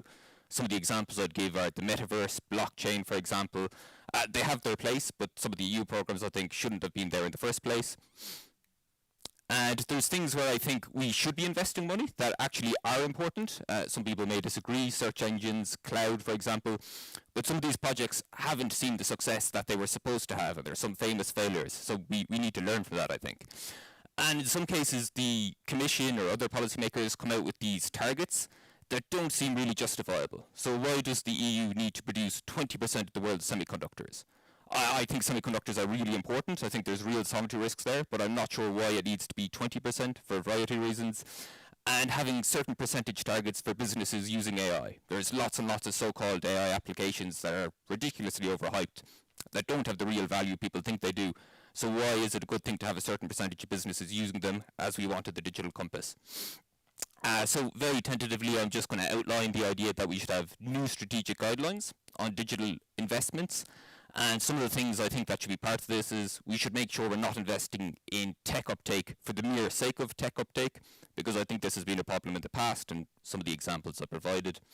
I think we need real methodology and metrics to make sure we're getting social benefits from it and or that it's actually enhancing our capabilities and our competitiveness in the longer run. And I think there's lessons to be learned from failures and successes in the past, both in the EU but also in the US and other places. Going on now to the single market. So this is probably one of the more controversial points in my presentation. But you all know this narrative. The idea is Europe doesn't have a proper single market like China does, like the US does. We need an integrated single economy so businesses can scale up across Europe and we can have big tech giants and then we can be competitive against the US and against China. Now, there's something to it, but I also think there are some problems with this narrative. For one thing, we really overstate how integrated the US and China are. There's actually massive internal trade barriers within the US. And I won't go into too much detail here, but there's a whole variety of people who argue that actually the EU is already more integrated than the US is economically. And there's actually bigger regulatory barriers within the US. You can look into that yourselves later or in the paper. And something similar for China, there's actually much bigger trade barriers within China between the provinces than we sometimes think. There's specific areas like the Hukou system where actually China's been compared unfavorably with the EU when it comes to internal mobility and the four freedoms and so on. And another point is we talk so much about China and the US. We're saying we're lagging them in competitiveness. We're not doing as well in digital technology. But we talk too much about them sometimes and not enough about other countries. Why aren't we doing as well as Japan, South Korea, Taiwan in digital technology areas where they're doing well? They have really small markets compared to the EU, the US or China. So my point is size isn't everything. And interestingly, given that we're in Denmark, I think it's worth bearing in mind within the EU, our front runners aren't the big markets like Germany or France. And if you see some of the indexes that try to measure these things, here we have an index which says Denmark has more digital competitiveness than the United States does. So what is Denmark doing right that we can learn from? And a similar one here, comparing innovation, Sweden to the United States again. And a key takeaway is just that size isn't everything, that there's more to it than just having a massive single market.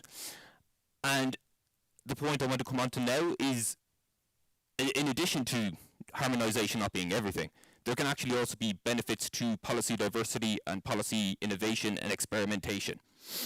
We've seen this actually in the US, we've seen this in China, where there have been different policies between states, between provinces, and this doesn't mean you have long-term fragmentation. This means when policies work, other states can copy them, there can be an iterative process, you can coordinate this. It doesn't mean I'm calling for the breakup of the EU or anything of the sort. There's risks to premature harmonization. I might come back to that later in the discussion perhaps. Going on to one of the other big pillars that the Commission is talking about at the moment to fix our competitiveness challenge, this is addressing the burdens of regulation. And I want to say at the outset, I completely agree. I think there's lots of regulations that are burdensome, very burdensome, more burdensome than they need to be. But focusing too much on deregulation isn't going to bring us competitiveness. There's a whole variety of regulations that are actually beneficial for economic growth, beneficial for innovation. I think we're already seeing examples where the deregulation drive is hitting some of the regulations that would have been or could be beneficial for economic growth, or at least some of the provisions. It's worth thinking as well that China is a lot more regulated than the EU is, and yet we're worried about our competitiveness compared to China. That's part of a rationale for deregulation. The US tech giants, before they were global tech giant companies, they were scaling up in Europe, between European countries, across European countries, back before they were the tech giants we knew they were, and they were dealing with European regulations back then. European champions, so this is closely related. The idea is we need to cut back on regulation, have a real single market, and get European champions. So first of all, I don't think this is magically going to make Europe competitive on the economic side, but on the sovereignty side, where this gets pushed for more, just because the companies are European doesn't mean they're going to align with our values. So a lot of the concern is you have these companies, maybe the risk for democracy, but we see these companies that are American, maybe they're a risk to American democracy, maybe they're an even bigger risk there than they are here, as a matter of fact. If the companies were European, they may even be harder to regulate in some ways. They would have member states that would champion them, that would block them being regulated. It could be a bigger issue. And I mean, think about Facebook or Twitter, for example, being used by Russia and China to spread their propaganda. They can be American companies or European companies and still do that. Cambridge Analytica was a European company.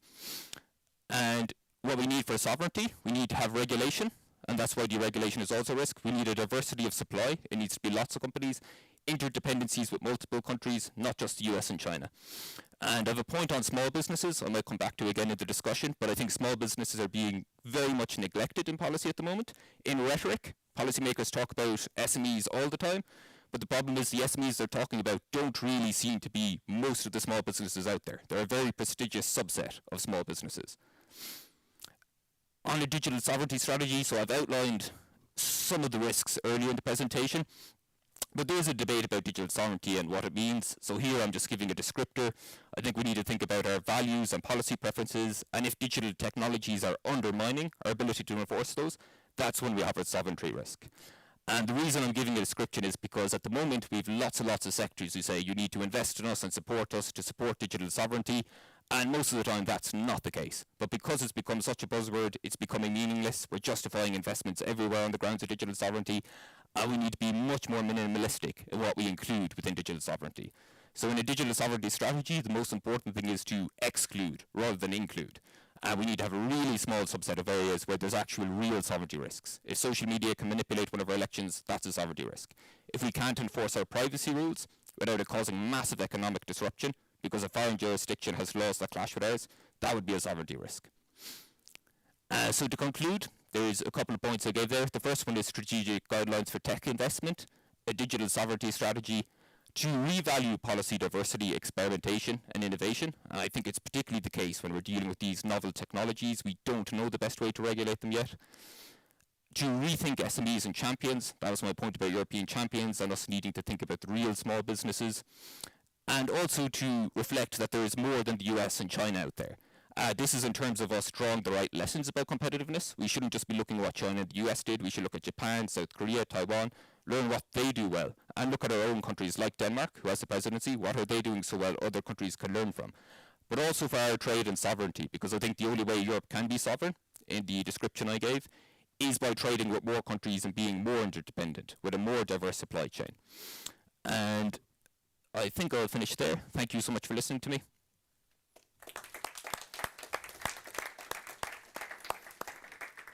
Thanks very much, Seamus. That was super interesting. A number of points there that sort of go against the common argument that's out there on how we should go forward. It makes a lot of sense. I mean, we're a $17 trillion economy, right? In the EU, we have even a small country like Denmark has some of the leading corporations in their particular industries. So there's a lot that we can do on our own and develop on our own without depending too much on the US and China alone. But so I want to start off with a couple, one question to each of you. and then I'll kick it to the audience for more. So plan those, please, if you're thinking about asking something. Sven, I wanted to first ask you about, because you had a very I wanted to ask you about sort of how you see things going forward, because you had a very nice, as a experienced diplomat, you had a very nice diplomatic presentation that we need to engage China and the US in different ways. We can't cut off anyone, and that's very much true. But I wonder, what does China want, right? Does China actually want to change? Does China want reciprocity? Does China want to open up to a level playing field for European companies in the Chinese market? Because last week we saw Xi Jinping come out and say very clearly in the Chinese press that what China is doing in terms of their economy is the right way forward, and that China should continue to be and to continue to push for self-reliance, right? Continue to push for what the Chinese government has long called dual circulation. So making the world more dependent on China and making China less dependent on the world. So that's China's path, and it's been China's path for 10 years. And at the same time, in the US, we see all this tough talk from Trump and the very outrageous levels of tariffs that are flying towards the EU and elsewhere. As a Canadian and as people in Europe, there's a very strong emotional response to this, right? Because this is a key ally. This is Europe's primary security provider. So we get upset very quickly. But what's happening on the ground, right? The Americans aren't saying, like the Chinese, come and you make a joint venture with an American company, and then you have to share some of your technology, and then in 5-10 years you'll have an American competitor. Trump is saying, come and invest in manufacturing in the US, and you can make money, like a lot of European companies have done in the past. So, the US is also sort of putting an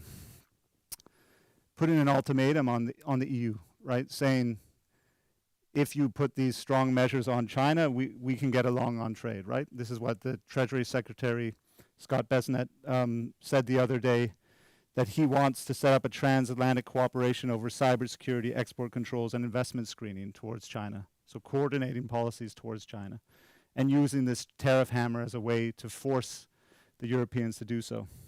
So this was a long way to just ask you, are we, and to maybe provoke you a bit, that are we actually going to side with the US eventually out of this strong tariff leverage? Because China doesn't seem to be changing paths, and we've seen a number of European industries struggle there. What's your take on what will actually take place in the next few years?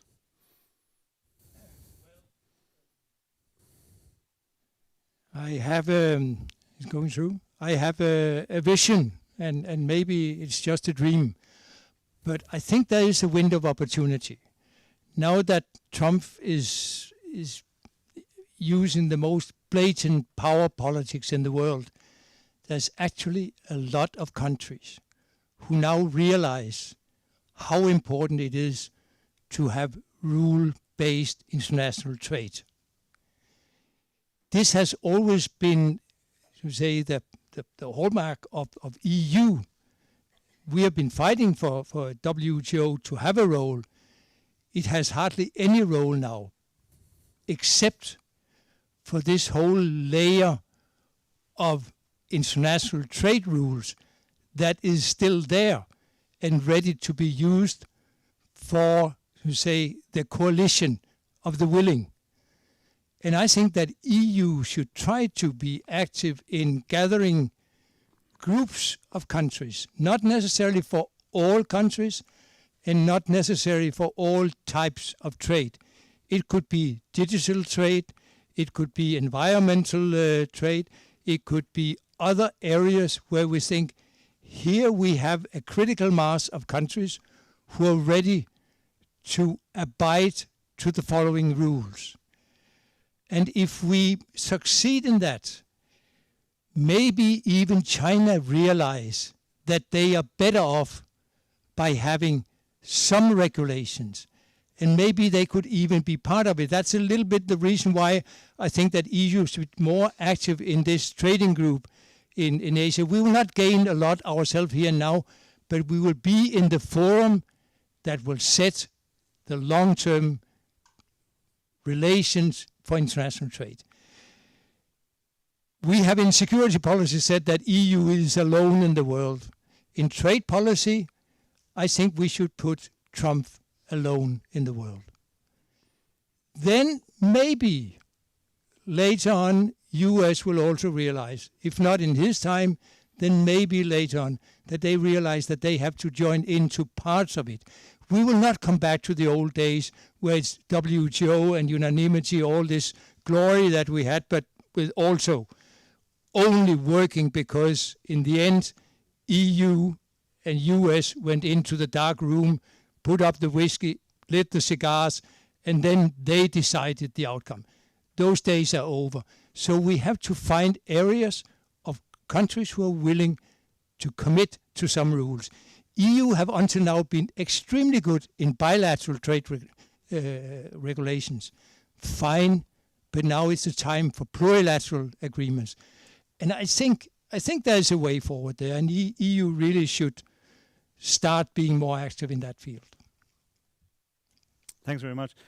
Seamus, I wanted to put some of your points into context and just see what you think. I mean, a lot of your points made me think about the telecommunications industry in the last 20 years or so of developments in the EU. So the companies that are responsible for our mobile networks, not phones, but the network equipment that connects us all in each EU country.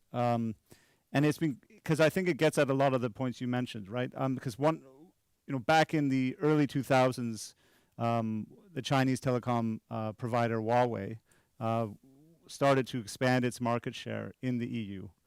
And by, I think, 2015 or so, it had alone something like 40, 50%. Even in Germany, it had like 60% of the market share of mobile network equipment. So they were managing a lot of the communication going on in Europe's largest economy. They were here in Denmark too when we had our the 4G network. Now it's 5G, and Ericsson, the Swedish company, has taken over.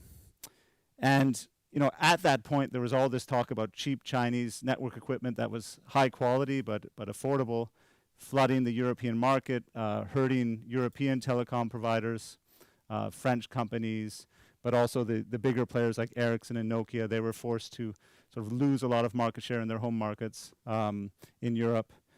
And, really were struggling at that time. And that was a time, again, where you had these, so getting to some of your points, we had these European champions. We still do in Ericsson and Nokia. But European member states weren't sticking up for champions that weren't from their home market, right? The Germans weren't saying, oh, no, we're going to take Ericsson and Nokia. They're European.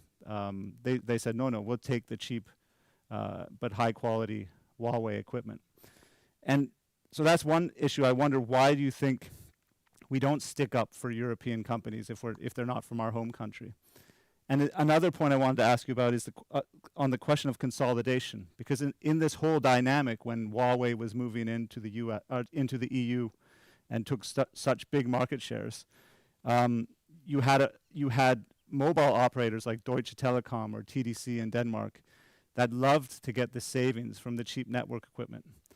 And they needed those savings. This was, tens, if not hundreds of millions of dollars they were a big deal to these companies because they could not consolidate. If they could consolidate and be a larger mobile operator across Europe, these savings wouldn't be so big, and maybe they would have went with Ericsson or Nokia.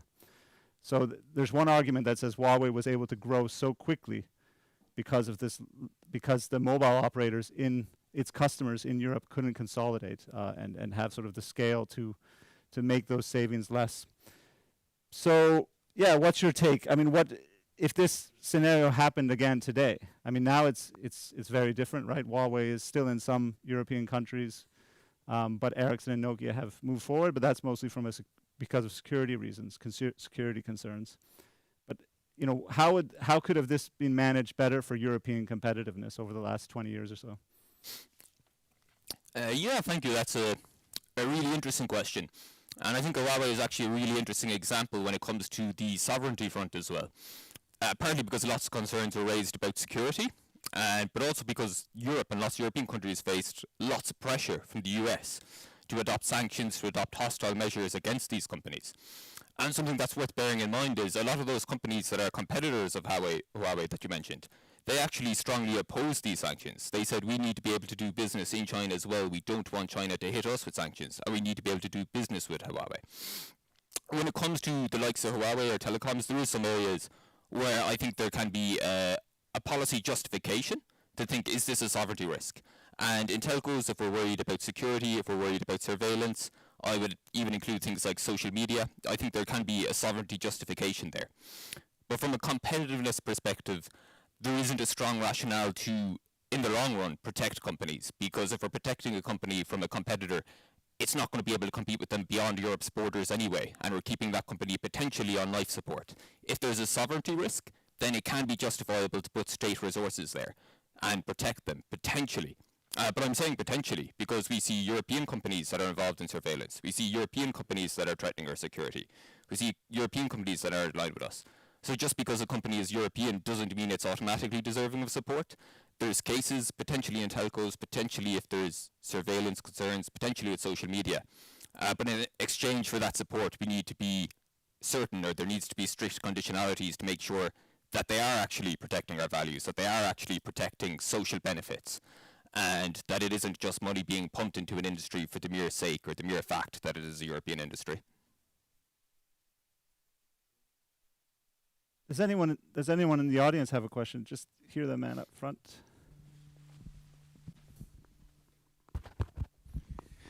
Thank you very much for this very interesting presentations. I would have a quick question to Seamus on your point on the digital sovereignty strategy. What is your take on the possibilities and the importance of the digital euro? And what would be the implications for the EU non-euro countries like Denmark? I'm just going to take 3 questions, if that's okay. There's just across the aisle there. I'm from Hungary, Andrea. I'm curious of your opinion about strategic autonomy. So, for example, in Hungary, we will have BYD and CATL, huge giant Chinese companies producing, and lots of other Chinese companies, not joint ventures, only Chinese companies, and their products will be made in Europe. So, so-called European products, but completely Chinese. Is a strategic autonomy solved, or is it just a hypocrisy? Because German and other car makers are very happy to have the batteries close in Europe, and they have already contracts with the CATL and the Chinese other companies. So how about strategic autonomy? Thanks. And then a last question for this round up front, please. Thanks. Thank you very much. Sven, I have 2 questions. The first one is on the investment agreement with China. I do agree with you, but I have a question, and I'm not clear about this. The Americans, they have an investment agreement. Have they kept it when they put pressure on us for human rights causes not to sign it? But I think they have one which puts them at an advantage, but I don't know if you know the answer. My second question is trade retaliation. Shouldn't we target services? Because that's the area where the Americans are much stronger. And on Seamus, I don't really have a question. I have a compliment, because it's quite rare to have a presentation or an article, a TEPSA recommendation, where someone actually questions assumed theories and facts, and I found it highly interesting. Thank you. All right. Lots to respond to there. I can start out on the investment. I have this rule of thumb: EU should be tough on trade with China, but welcoming on investment. We have the investment screening, so some investments we don't like, but we shouldn't overdo it. And the reason why I'm welcoming Chinese investment is we have so much more control the moment the factories are located physically in Europe. We don't have full control, but we have more than if they are somewhere out in the world and are exporting the same product. So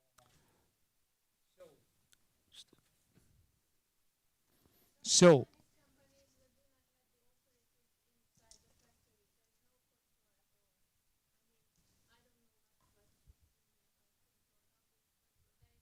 yeah.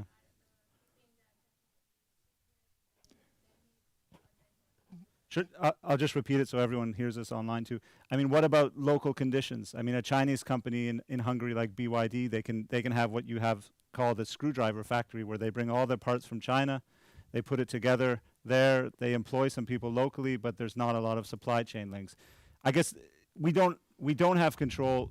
The Commission doesn't have control over investment decisions. They can make recommendations, but they can't force member states to have strong local conditions that create spillovers from investments. So do we have control is the question she asked. no, you're right. We need to use the screening both to totally exclude some, but also to put the conditions on how should they work, how transparent should they be. And I fully agree. We don't just want companies who are assembling state-aided subcontracting products out of China.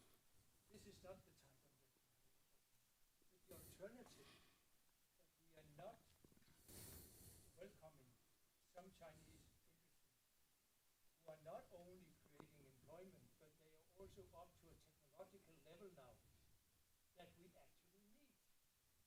And all countries in Europe have an investment in my country organization. Why do we have that? Because it has been a tremendous driver for European competitiveness to have US, to have other countries actually investing in our country. We can get the same, but with more cautious on the Chinese investment. And totally exclude them, in my view, is a very, very short-sighted policy for EU. Can I just piggyback on that? What do you think about Northvolt? So Northvolt was this Swedish battery maker that was, attracted a lot of private funds from BMW, other automakers, was supposed to be the European battery champion, had some technology, but then suddenly went bankrupt. What should have the EU done there? They were building a champion. It's a very tragic example of EU trying to do it alone, and Danish pensioners are paying the price now. 3 billion Danish kroner have gone down the drain in investment in that company.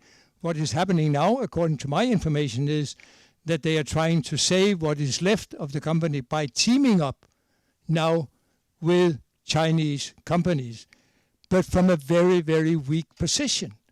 So if they had, taken in some technology from China from the very beginning, maybe we were better off. Okay, Seamus. That was Quincy. Yeah, you can hear me again. So on strategic autonomy, you can hear me? Perfect. So on strategic autonomy, so in Ireland we often use this as a term instead of sovereignty or instead of digital sovereignty sometimes. And when we are trying to produce things in Europe, sometimes I would question whether or not it's justifiable that we want to produce everything in Europe, which some proponents of autonomy want. And as I said, I think there is cases where we should be producing things when there's real risks to our sovereignty or real risks to our general autonomy. But that doesn't mean we can or should be producing everything. There's certainly been lots of cases, and Gaia X is another example of this, where something that started off as a sovereignty project suddenly included lots of companies from other countries. And some were saying, well, this is meant to be an autonomy project or a sovereignty project, but we've lots of non-European companies here. And I think that can be okay when done in the right way, because we need to think about autonomy and sovereignty as I was describing it. Do we still maintain control of our values, of our policy preferences?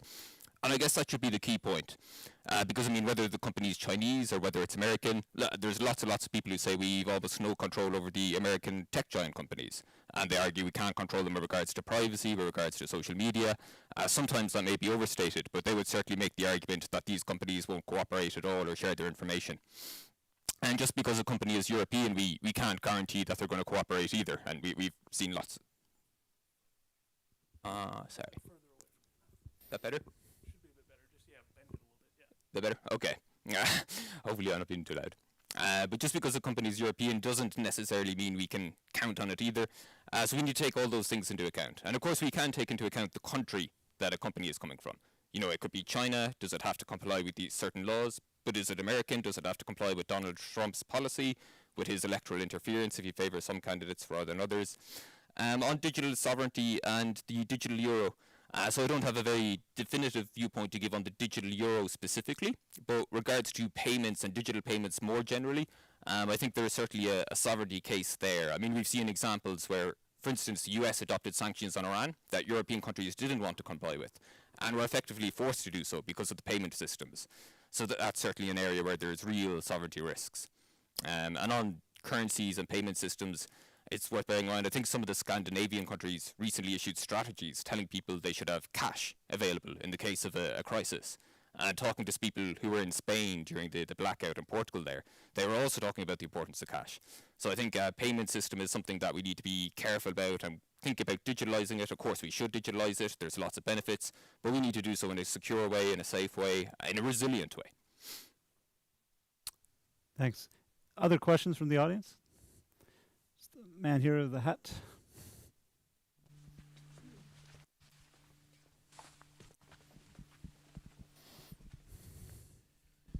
So I have a question first to you. Like, how do we explain that, especially in the field of tech world, the top 10 companies are US based. So like you have Google, you have Microsoft, etc. But similarly, what could the EU do to become more competitive here? Same could be the question in space technology. But my question to you would be that I have been following the political differences between Denmark and US, and I kind of have a hunch that it is a little bit something to do with when it comes to Greenland, that America is very critical of Danish investment or Chinese investment in Denmark or in Greenland. So there is this point of this is a point of contention, and I remember J.D. Vance's trip to India, where he kind of said that, well, okay, Apple can make the new iPhones can come to US from India, but we don't want that 80% of the things are Chinese and then you're just assembling it and then sending it to us.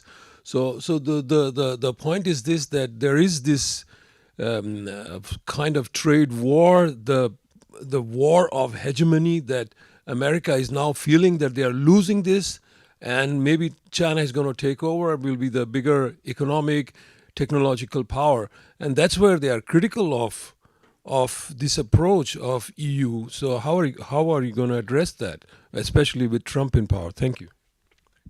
And then just here, thanks. Thank you very much. Sven, I think you alluded to the problem that with Trump's tariffs, the Chinese may dump goods in Europe. And it's relatively easy to see what Europe can do about that. But isn't there also a major problem that China can dump goods into third markets where the EU has traditionally been a major supplier? And I think there are already signs that the German car industry is going to feel a very, very cold wind blowing in a lot of places, not just in relation to exports to the US, but exports to places where the Chinese are now moving in a very large way. Yeah. Another one? All right. Sven? I'll start.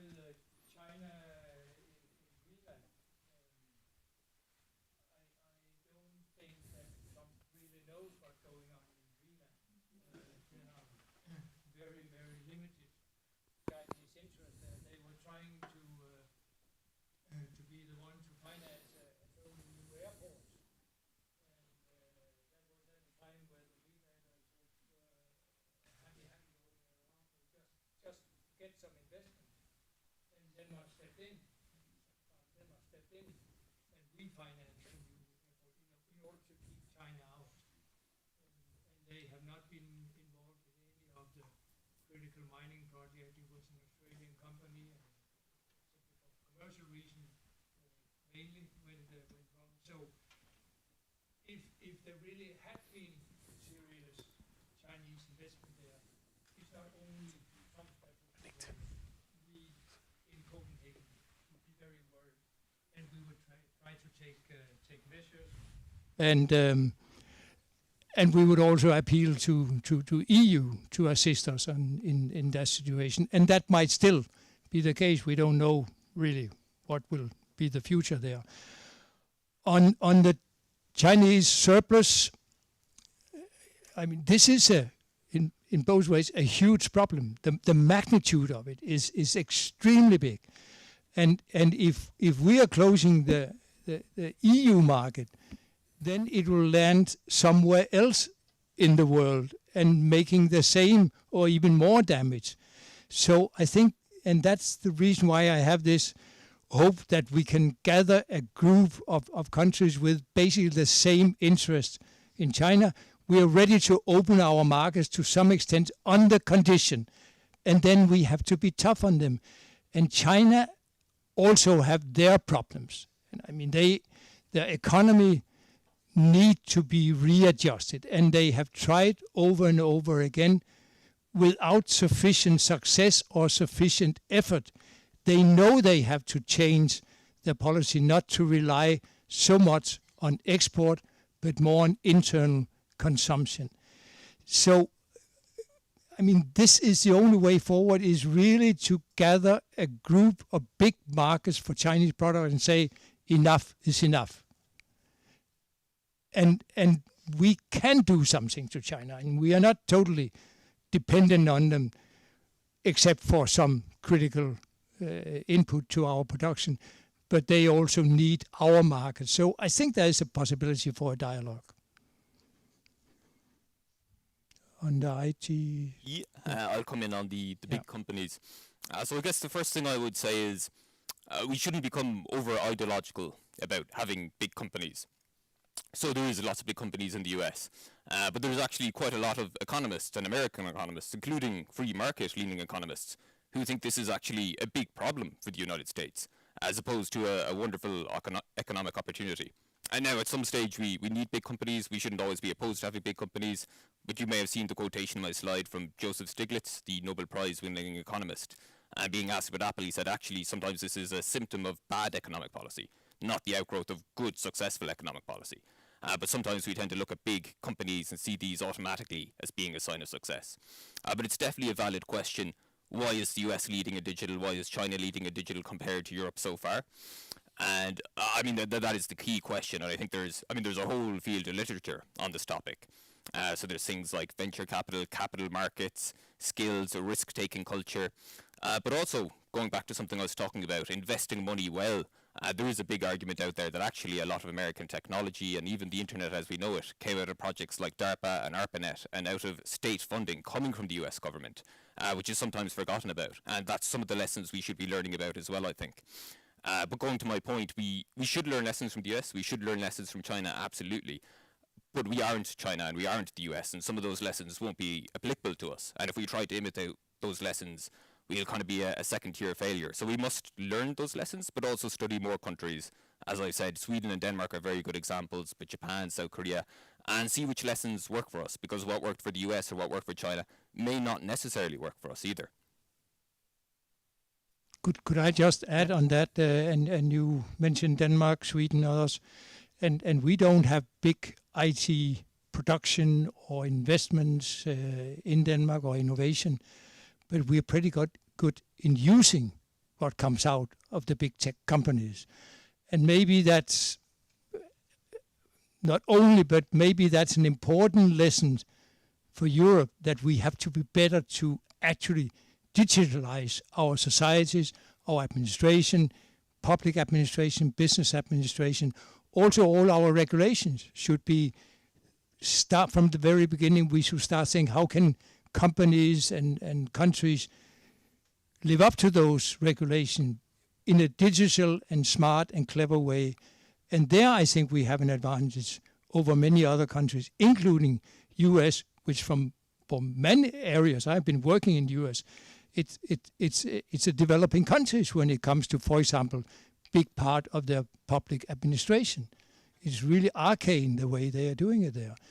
And there, I think, in the actual implementation of the IT solution in Europe, we might have a possibility and at least a chance to do it better than we're doing now.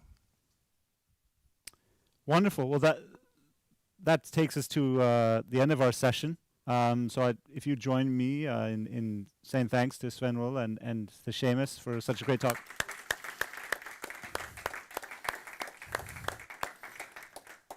And now we'll have some concluding comments on the event once our other session comes. Yes, but we have to wait for the other session, the participants of the other session. Thank you so much, Luke, Sven, Seamus. Thank you so much. Super interesting. I hope you enjoyed this session. I dare not to say anything before we have the others with us. And I also, where's the chairman of? Oh yeah, there you are. Because you're supposed to go first. Don't you think we should wait? Thank you. Just to thank the audience, and then we will have some concluding words from you, from the chairman of TEPSA, and from us, and also a big thanks to the chairs of the panel, Luke, Sarah, Jessica, Isabella, chairs of today's panels. I know you worked a lot on having them organized and everything, so super important. And then I'm still waiting, so I just also have to say thank you to Andreas and Emilie and all the students, the student staff who make this possible. Don't underestimate their role in this. So now they just left, but I think we can give them a big hand, and now the others come in. So this is for you, Andreas and Emilie and the students and everything, and now we have the others. Please come further, come closer. Okay. Stay put.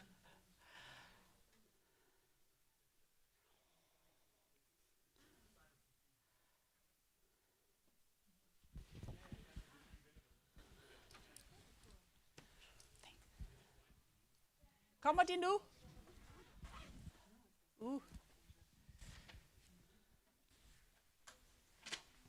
Måske åbne døren lidt, så vi får noget luft. Altså ud til luft. Ja, meget gerne. Kommer de ind, og er de på vej ned, eller? Okay.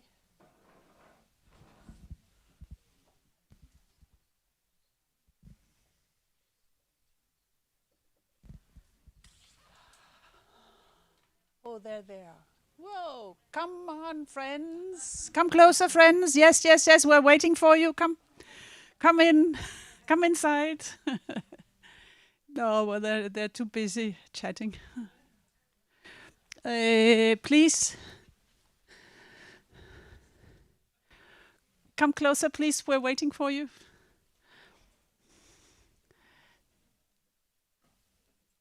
Just for the final session, the concluding session.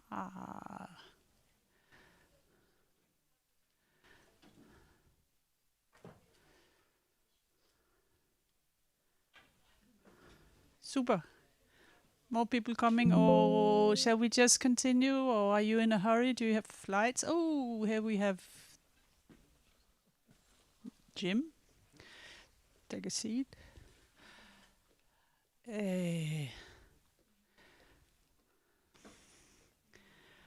Thank you. Come.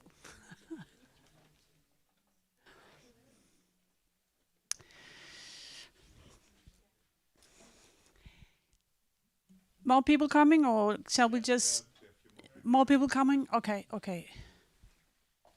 I give it... Should I go first? Yeah, you go first. Exactly. Okay. Yeah, should I start? Yeah, okay. No, maybe because there are more people coming. More people are coming, right? So we'll wait for them. Couple of yeah, like speakers. Listed speakers are still speaking and discussing upstairs.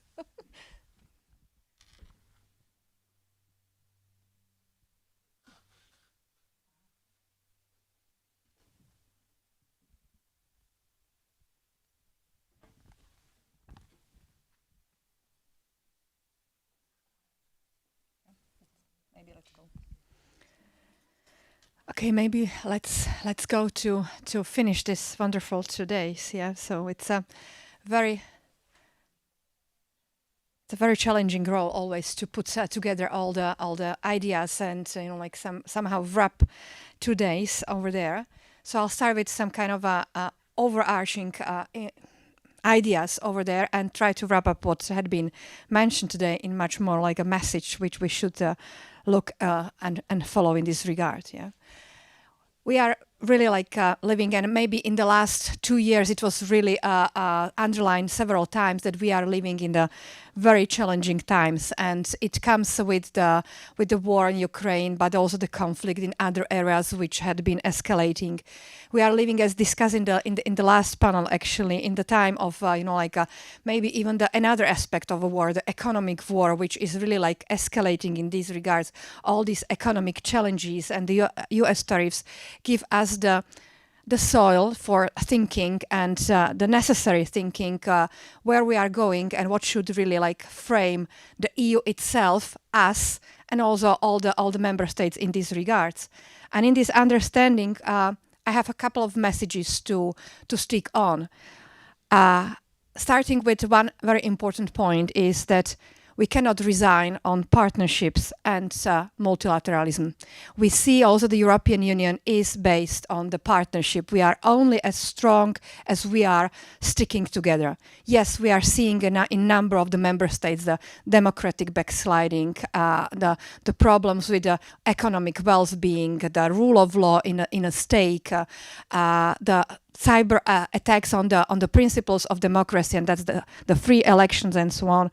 But this is something where we really cannot resign. We cannot leave our partners, our member states in these conditions. We should lead by the examples, and at the end, we should be very clear that the governments are for a concrete period of time, but people are there. People are those who are in the center of the states.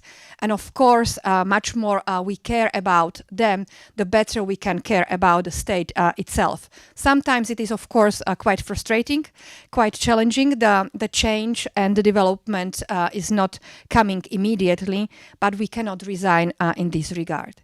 We cannot resign either on the respect to the European Union values. Democracy, human rights, solidarity, rule of law. These always should prevail over using the power, the hard power. But this doesn't mean, and these last 2 years really like learn as a lesson, that we have to be ready in this regard. The security and defense was always somehow in the shadow or in the secondary position over there. We rely maybe too much on the partners and a little bit forgot on paying attention that this is the part of the overall security. The security and defense is the part of, like the human security. This is the part where also the environment required our attention from the security point of view. And this is something very where we really should think in longer perspective, beyond the horizon of the current crisis, beyond the horizons of the current wars and the current situations. Therefore, the topics which were discussed in the last 2 days in Copenhagen are really in the center of the current, not only ours, but the European commitment, and it requires and demands the action which will impact strongly the EU itself, but also the position of the EU in the world globally. Where we stay, are we really a partner, competitor, or are we the agenda setter, the protector of our values which led us together more than 75 years to create this community of member states? We need to look on the security, defend on ourselves in a strategic and sustainable way. This also means, as mentioned in the panel, we need to ensure competitiveness, and we really have to look on our place in the train of innovations, because this is very important in these regards. We cannot catch the train. We have to find and secure the place in the train of innovation itself.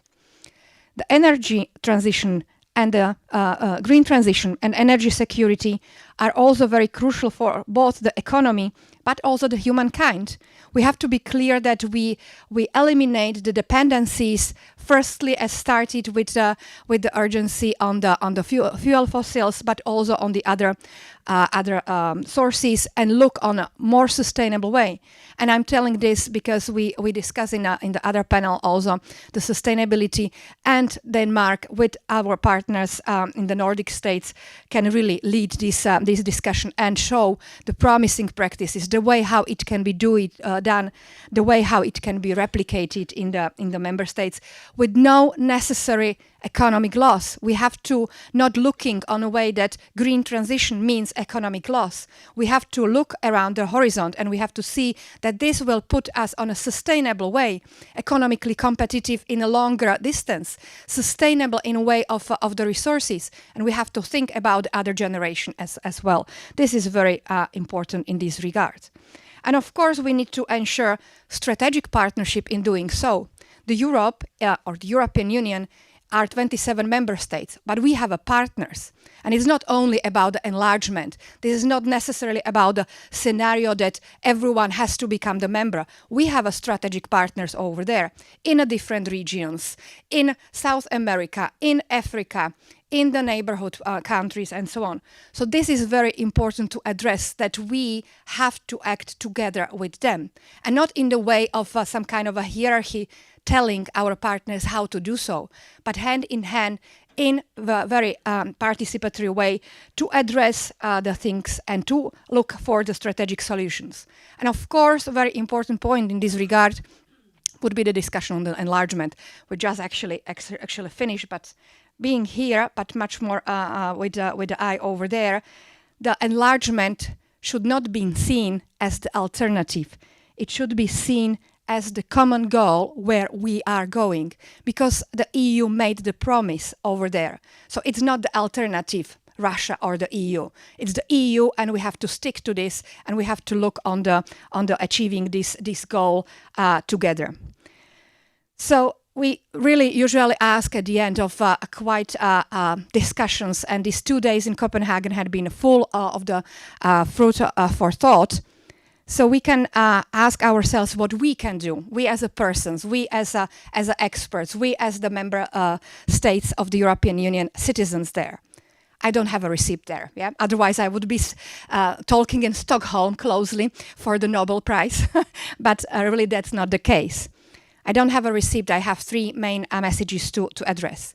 We as an individual, each of us, should stay strong and resilient, stick to our values. We as members of our professional communities, institutes, universities, think tanks, we should stay committed to provide knowledge-based approach and to provide the solutions, to criticize, to constructively provide the alternatives, and be there, monitor the actions and give the feedback. This is very important, otherwise there will be again the democratic backsliding itself. And as Europeans, we should stick to the values, rule of law, human rights, solidarity, democracy, elections, respect for the minorities, and we should really lead by the examples. This is very important. We cannot allow the member states to misuse this. We have to lead by the example. We have to make also these rules applicable in every of the member states. We cannot expect from the other world globally to respect us and of course look on us as the leaders in these values if some of the member states are not able to stick for them. We have to take the action there in these regards. But of course still to consider the important thing which should be there. People. People matters. The human dignity matters. The security is the human security there. Therefore, I'm quite confident that with the next Danish presidency, hopefully, they will address a number of these challenging topics, as they did in this wonderful conference. The way how you had selected the topics really provide the understanding. You know what's going on, where we have to strategically put the expertise and the knowledge, and how to address especially these topics necessary in the unprecedented waters, focusing on the important sustainability of the EU, where EU, and that's not the empty words, has to stay strong and united. Yeah? Because otherwise we will be scattered all over the place. We will try to protect the values which are common for us with the different tools and instruments, but the impact itself will be not the way how it is expected as a strong and united Europe. I know that's quite a big shoes to fill in these regards with the Danish presidency, but I'm confident for that because there is no plan B. We don't have a plan B out of the European Union. We don't have a plan B with the individual member states. We are interdependent. We have the common grounds, and we are acting strongly only when we get the unified and unique message to the world. And I believe that Denmark will contribute to sustaining these values, address them, and also with the expertise of the Danish Institute to contribute to the policy and the presidency to fulfill and move these goals forward.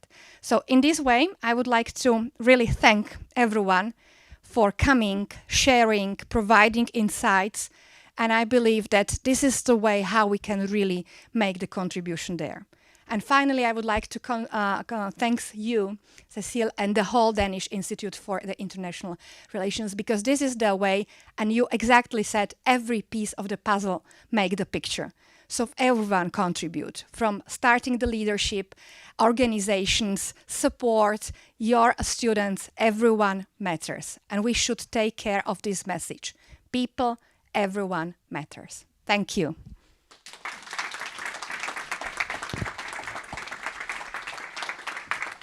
Thank you so much for those kind words. I'm sure they are very warm, heartfelt and everything. So I will conclude this conference and say thank you to everybody. Thank you for coming. Thank you for sharing your thoughts and perspectives. Thank you to the speakers, to the chairs of the panel. Thank you to TEPSA, to you. And also, of course, thank to the DIIS staff for making this happen. Thank you so much. And so have a nice weekend.